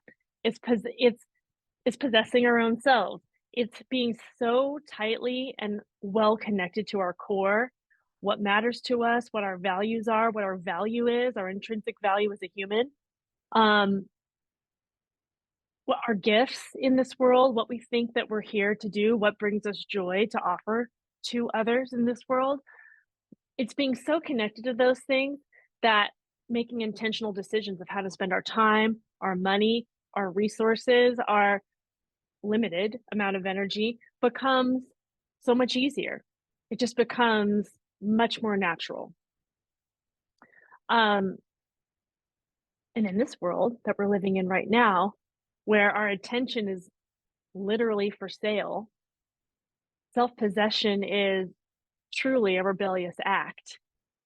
This notion that we're going to decide for ourselves where our energy goes, where our attention goes, where our time goes, and that we're going to do it from a place of internal values-driven living versus just trying to hustle and grind,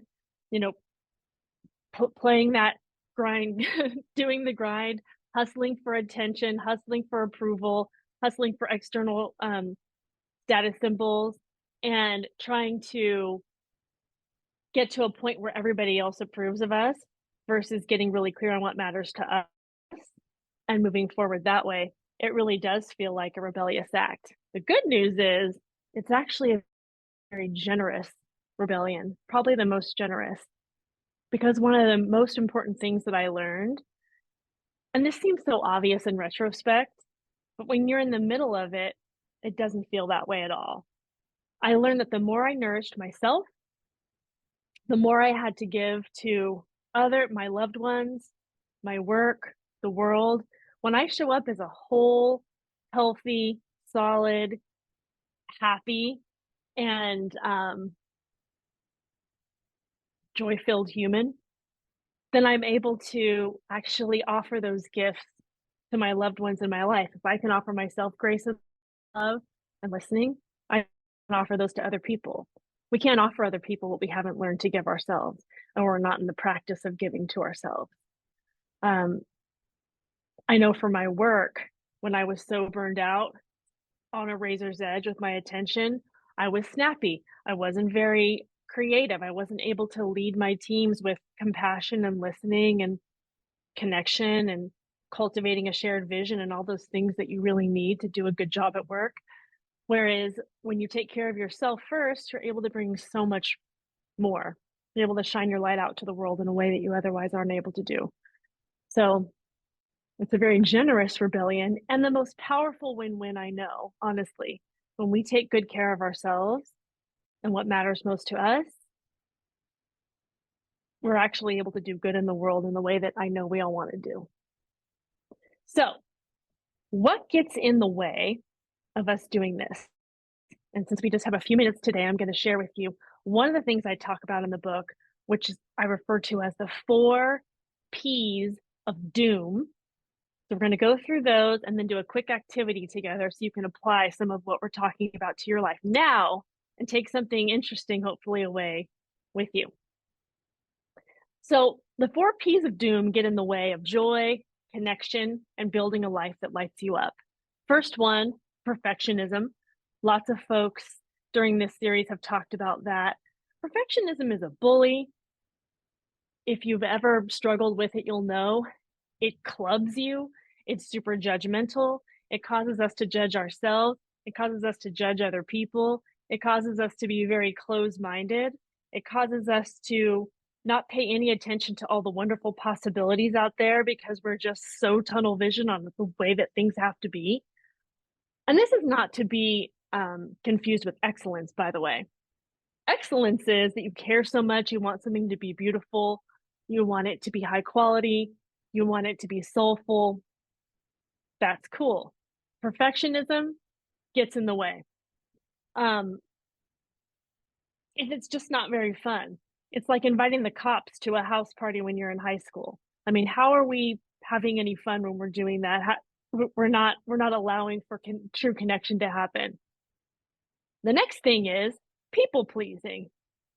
People pleasing is an act of self-betrayal, right? We're doing things because we think it's important to make other people comfortable. We're doing it because we want to avoid conflict. We're doing it because we just, for whatever reason, are having trouble sometimes knowing, and second, advocating for and saying what it is that we really think, want, and need in this world. And if we get in the habit of doing that many times over many years, we will actually lose touch with ourselves and what matters most. And then we're going to have to go through, kind of like I did, a journey to reclaim. The next one is putting yourself last. That's the 3rd P. It's kind of related to people pleasing, but not exactly. It has to do with putting yourself on the very rock bottom of your to-do list and thinking, if I just do this one more thing for family or friends, if I just do this one more volunteer thing because I'm a good person, if I just help out with work, they really need me, if I just do emails for another 20 minutes, I'll eventually get to caring for myself. It's putting our things that, not that we just even like, things we need for actual surviving and then thriving so far down on the list that they never get done. And after a while, it's actually just an act of it's not only self-neglect, it's disrespect to ourselves, and it's a show that we don't value ourselves. So absolutely, we're on the road to burnout if we're doing that. And the last one is postponing joy. We don't know how often or when the butterfly of joy is going to land on our shoulder. It's probably less than we would like.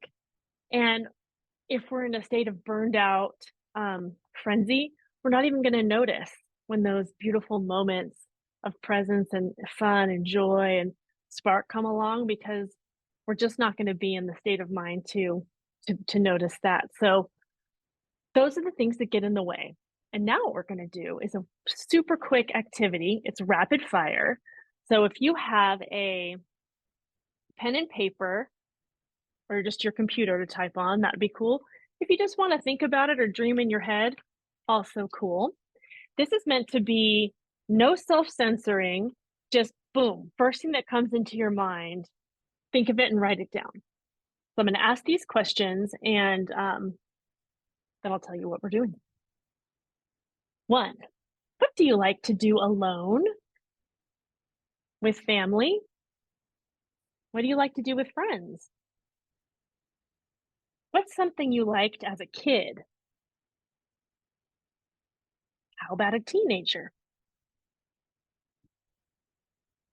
What's something you liked to do as a 20-something? What's something cool you've been wanting to try?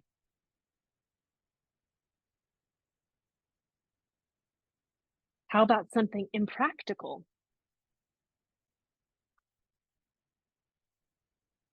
How about something risky?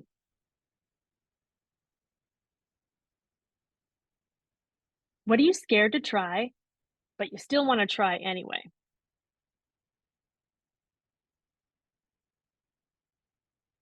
What's something you'd like to try that's near? What's something that's far away? Something free? Something expensive?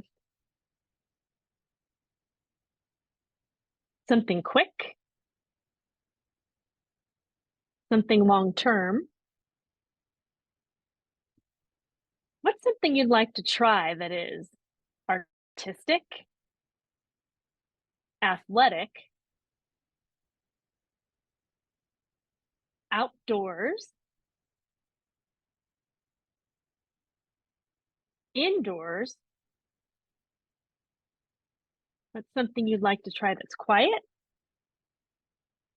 And something you'd like to try that's loud?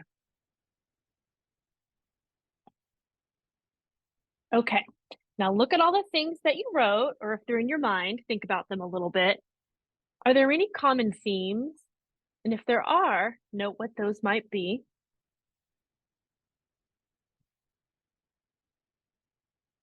Now look at your big list and circle the top 3 to 5 that are calling to you, that resonate more with you, that are somehow just speaking to you in some way. Just circle the top 3 to 5, pop out for whatever reason.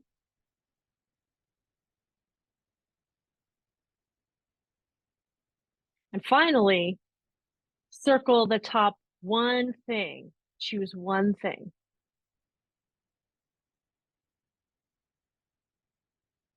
All right, now your homework, it's fun homework, if you choose to accept it, is to take that 1 thing and to put it somewhere on your calendar.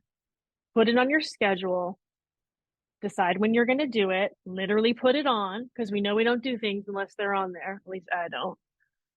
And then protect that time for it. Protect it so hard. Protect it so that it can do its job and protect you. When we allow things in our lives to actually get into our high priority onto the calendar, things that light us up, we actually give them the respect. We actually give ourselves and our own lives the time and respect that they deserve. That's how we take our first step toward really rekindling that spark and rebuilding the life that we know we want to live into, and that is absolutely going to light us up. So I hope you've chosen something that really speaks to you and that you really do it over this next week. It has been my absolute pleasure to be here with you, and I wish you a beautiful, beautiful night ahead. Thank you so much, Cara. I was trying to keep up with the questions. The answers that I was writing was basically like playing, more playing with scissors, playing with zebras, playing with sloths, playing at the park, playing at the Ritz, and a 60-second dance party. So I love if someone it. wants to hold me accountable for making one of those things happen, let's talk. Well, I mean, I will. Which one are you going to do? If someone has access to zebras or sloths, that's first on the list. Heck yeah. I just saw sloths in Costa Rica last year and they were so freaking amazing. Oh my God. The best. Awesome. Well, thank you for being the best. Thank you for sharing with us.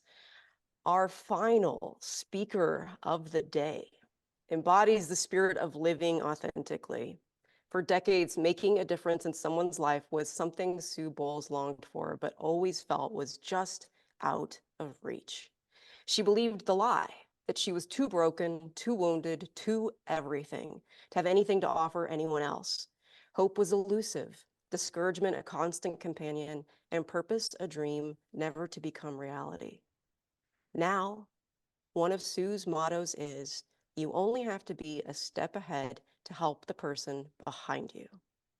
Today, as the founder of My Step Ahead, Sue champions mental health awareness and empowers those who feel stuck and disqualified in life to become all they ever dreamed of.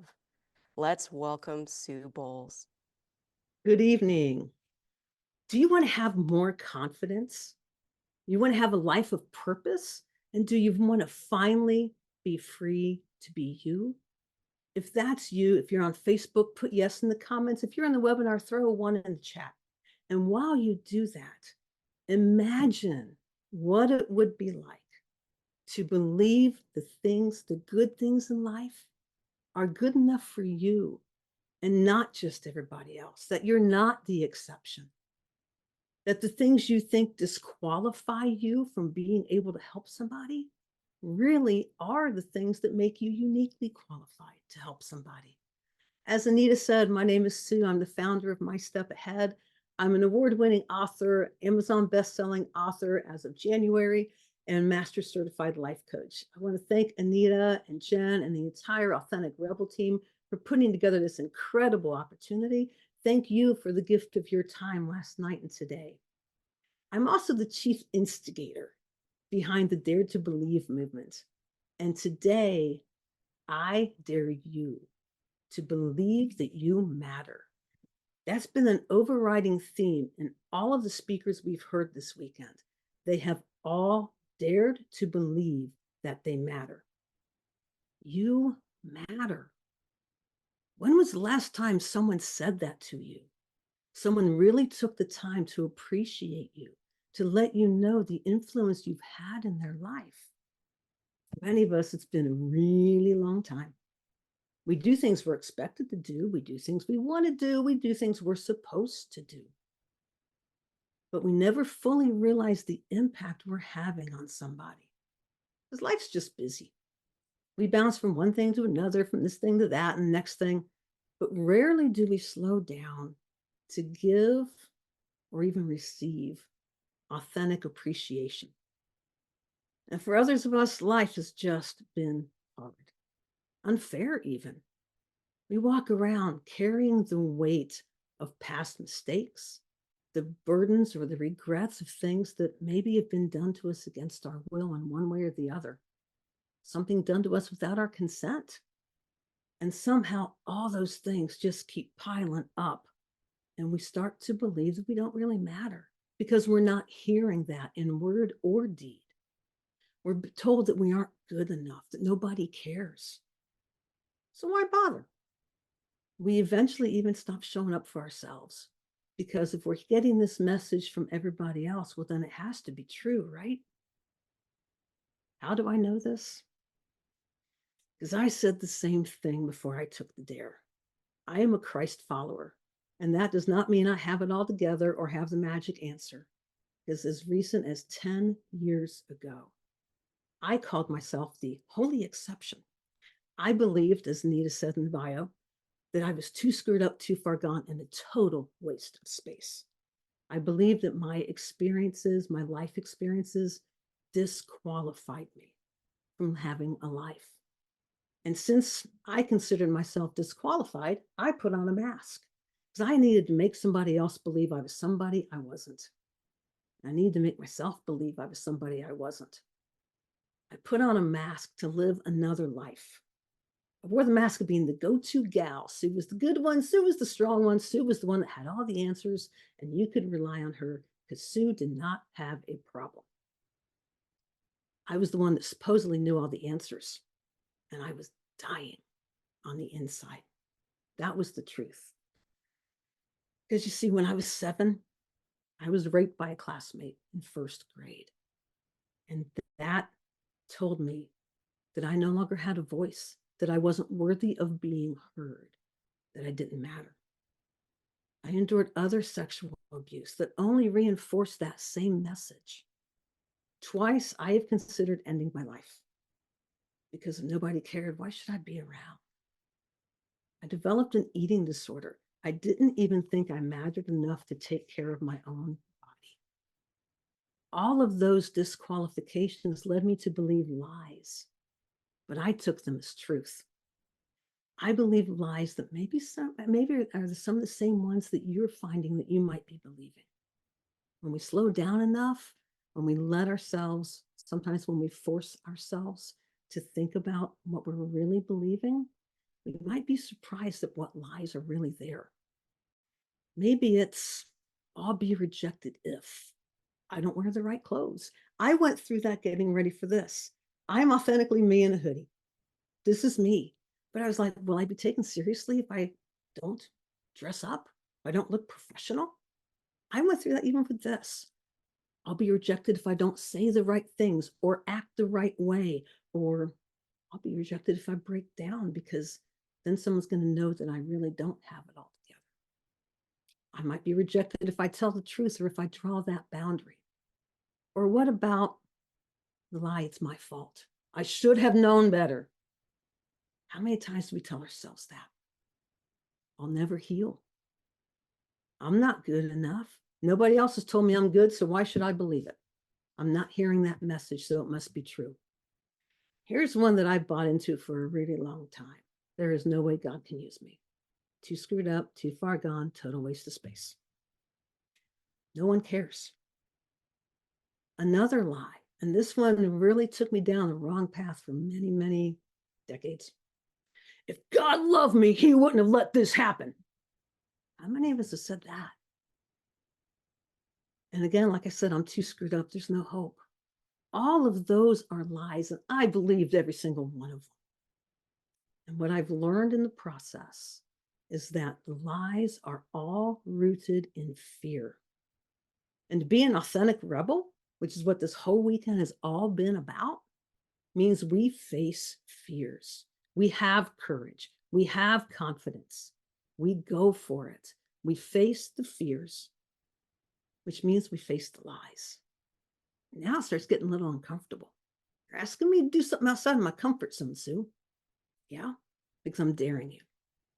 We have to get the story straight. And when we get the story straight, we start to find some hope in what has seemed hopeless for as long as we can ever imagine and remember. Being authentic is what we desire. It's what we're curious about, but we don't know how to find it. You know, what does it mean to be authentic? How do we make it real in our lives? Maybe that's what brought you here. Maybe you're wondering if it could be true. And people are saying it is. So then does that mean it could be true for me? Could that be the glimmer of hope I'm looking for right now? Is someone telling me that one of these lies I've been buying all this time might actually just be a lie? Maybe you've disqualified yourself due to your story. The secrets, the shame, the guilt, the fears. And yet that yearning to be real brought you here. Might be what was that magic drawing card that made you say, something about this makes me want to check it out. Maybe you're surprised there are so many people here. I heard there were close to 200 people involved last night. That alone blows away the lie that you're alone and that nobody cares and that no one understands. You are already part of this community. You belong and you matter. It is also really important to note that authenticity is not a destination. It's not we get there and we've arrived and we got the magic answer for everything. Authenticity is a character trait. It's a way of being. It's a way of living. And it's also a daily hardcore choice. Being an authentic rebel means having hard conversations. First with ourselves, and that's where it gets hard enough, but then also with others. And it might even get harder then. It might be inviting somebody into your life to help you live authentically. And it might be taking the first step and reaching out to somebody to start the process of reconciliation. Having those hard talks is part of being authentic. And what I think it's Frederick Buechner talks about the endless chatter in our mind, that self-talk, that is what is so key to all of this. Because if we're believing the lies, why am I going to take a risk to be rejected again? What we tell ourselves, getting the story straight, is part of the first step to being authentic, to this road of authenticity. Up to now, you have told yourself you don't matter. That changes tonight, right now. You matter. Say it to yourself, put it on a sticky note, whatever you need to do, put it on your computer screen, put it on your bathroom window, put it on the mirror in your room before you go to bed, wherever you need to put it, on your dresser, on your computer, make it the new screensaver on your phone. You matter, but change it to I matter. I believe that I matter. It changes tonight, and confidence comes when we start believing that we matter. So what are the hard questions? What is the stuff we have to face and figure out on this road to authenticity? Who am I? What do I truly value? What are the non-negotiables for me? And how will I handle opposition to my truth? To answer those questions, we have to look even deeper. And there's a few key steps to that. Because again, it's all about getting the story straight. Until we get the story straight, we can't find authenticity because we're not going to know what the truth really is. And we figure out that truth, first of all, by owning our story.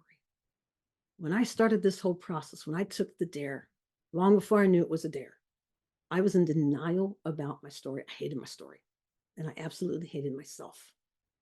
And through a chain of events with a retreat program I'm part of called Walking Stick Retreats, I came to face with my story. And it was the most gut-wrenching and the most freeing thing, because I wouldn't be here today talking to you if I hadn't gotten my story straight. The second part is we have to grieve our story. Every story, every loss, every life has loss in it. And every loss is worthy of being grieved. Big trauma, little trauma, small loss, big loss. We put qualifications on them. We give it like a score. A loss is a loss is a loss.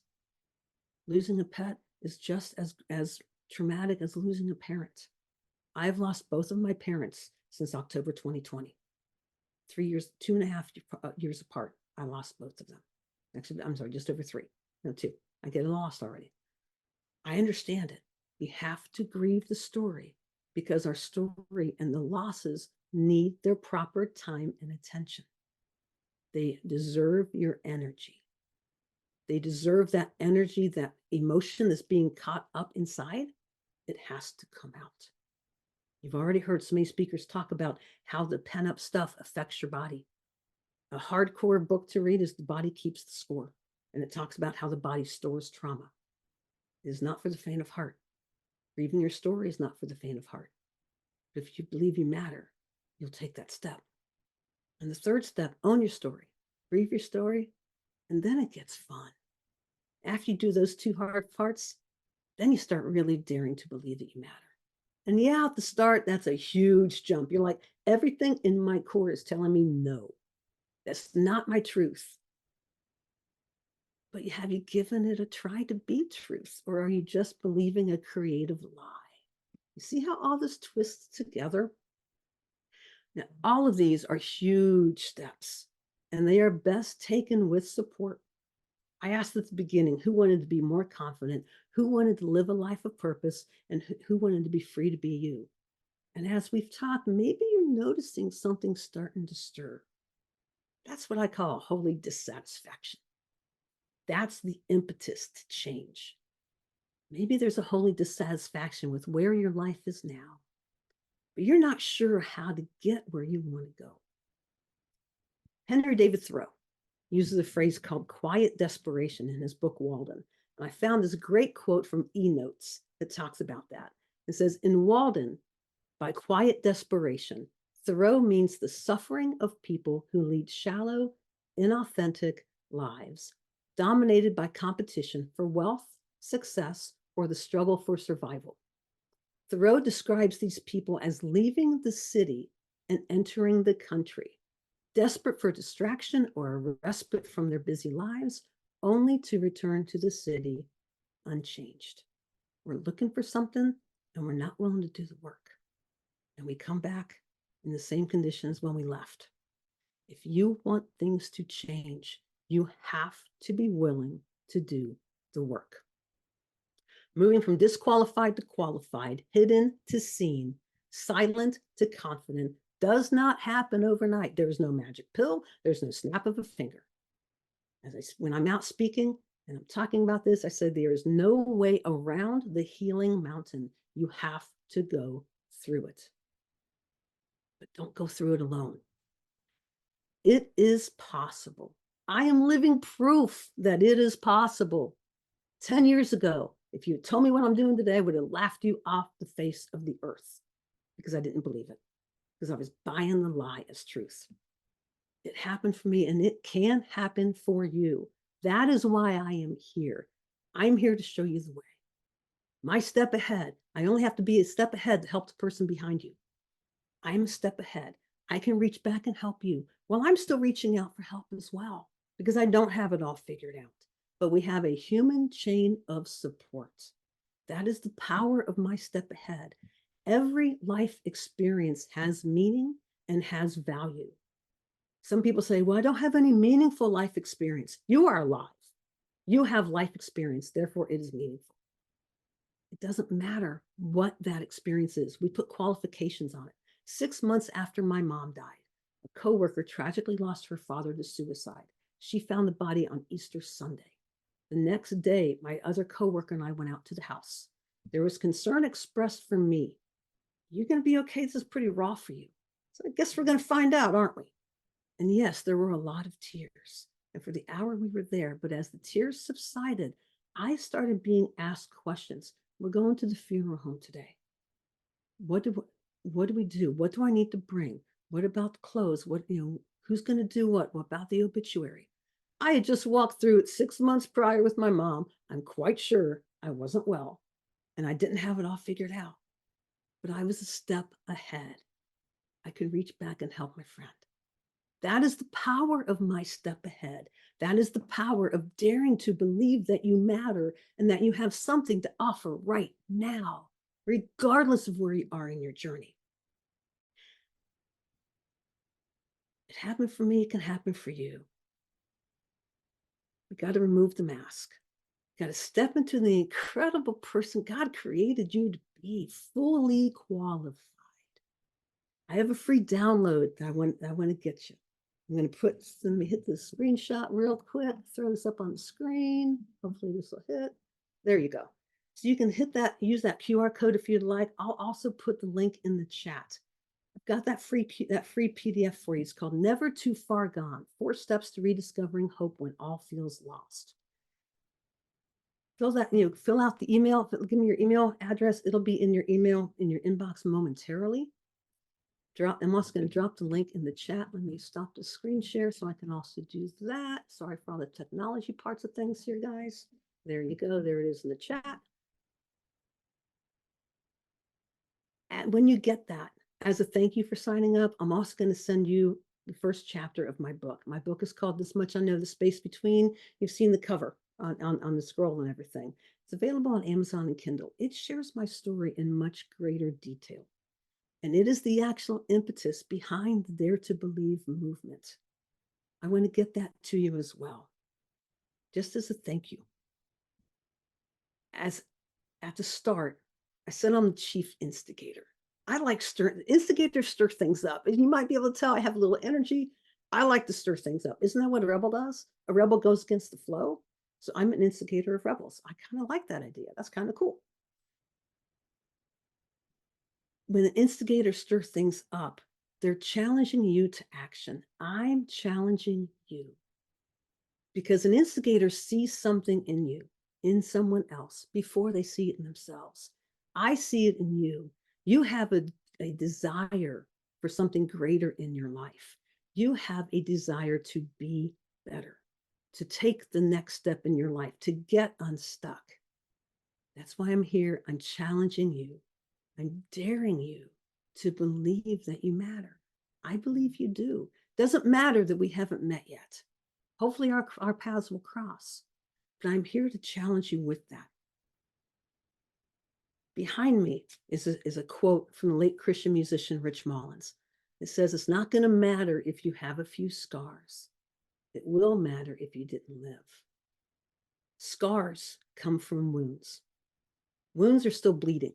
Wounds need healing, and you have to attend to them. You can't put a Band-Aid over it.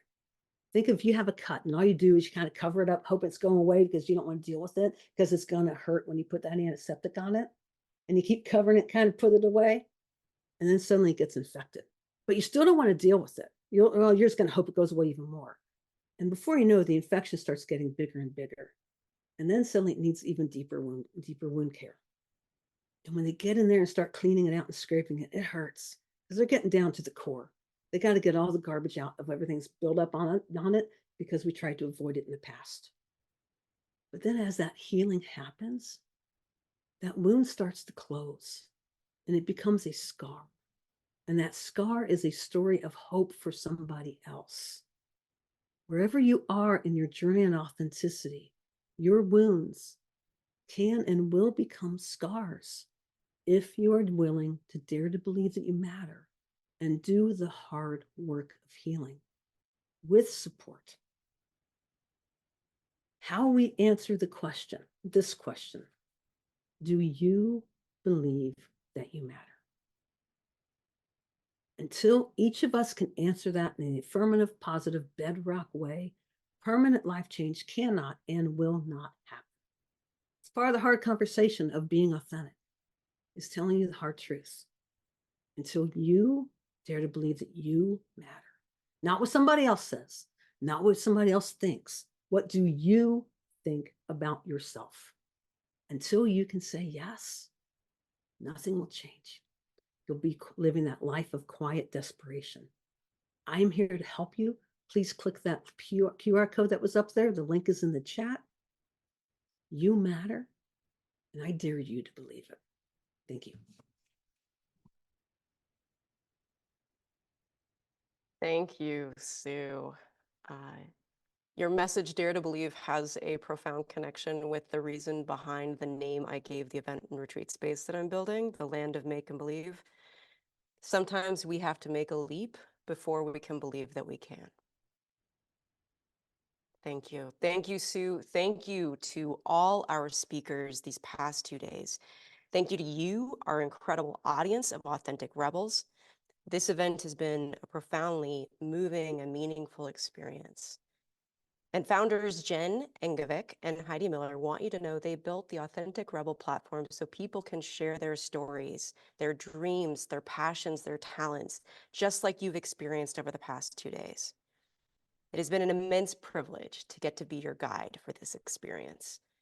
I've personally loved following all the threads of hope and possibility against all odds. And before I bring our event to a close, I wanted to share one more original poem. It's called Spark.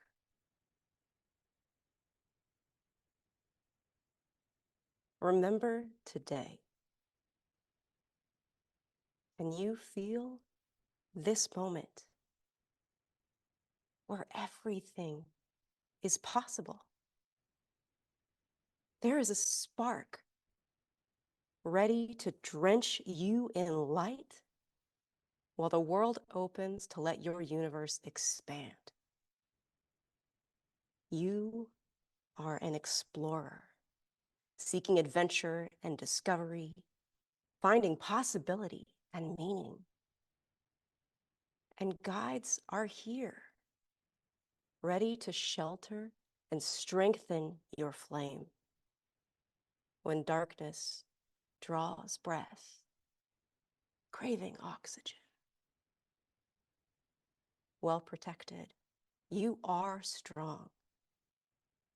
Yet the wild unknown remains, singing its throatless song in silence that sometimes speaks our name. So please, whisper to your spark. One breath will set it free. Our great gift to the dark is possibility.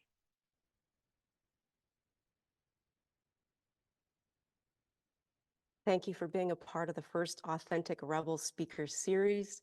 Stay true, be you, be an authentic rebel.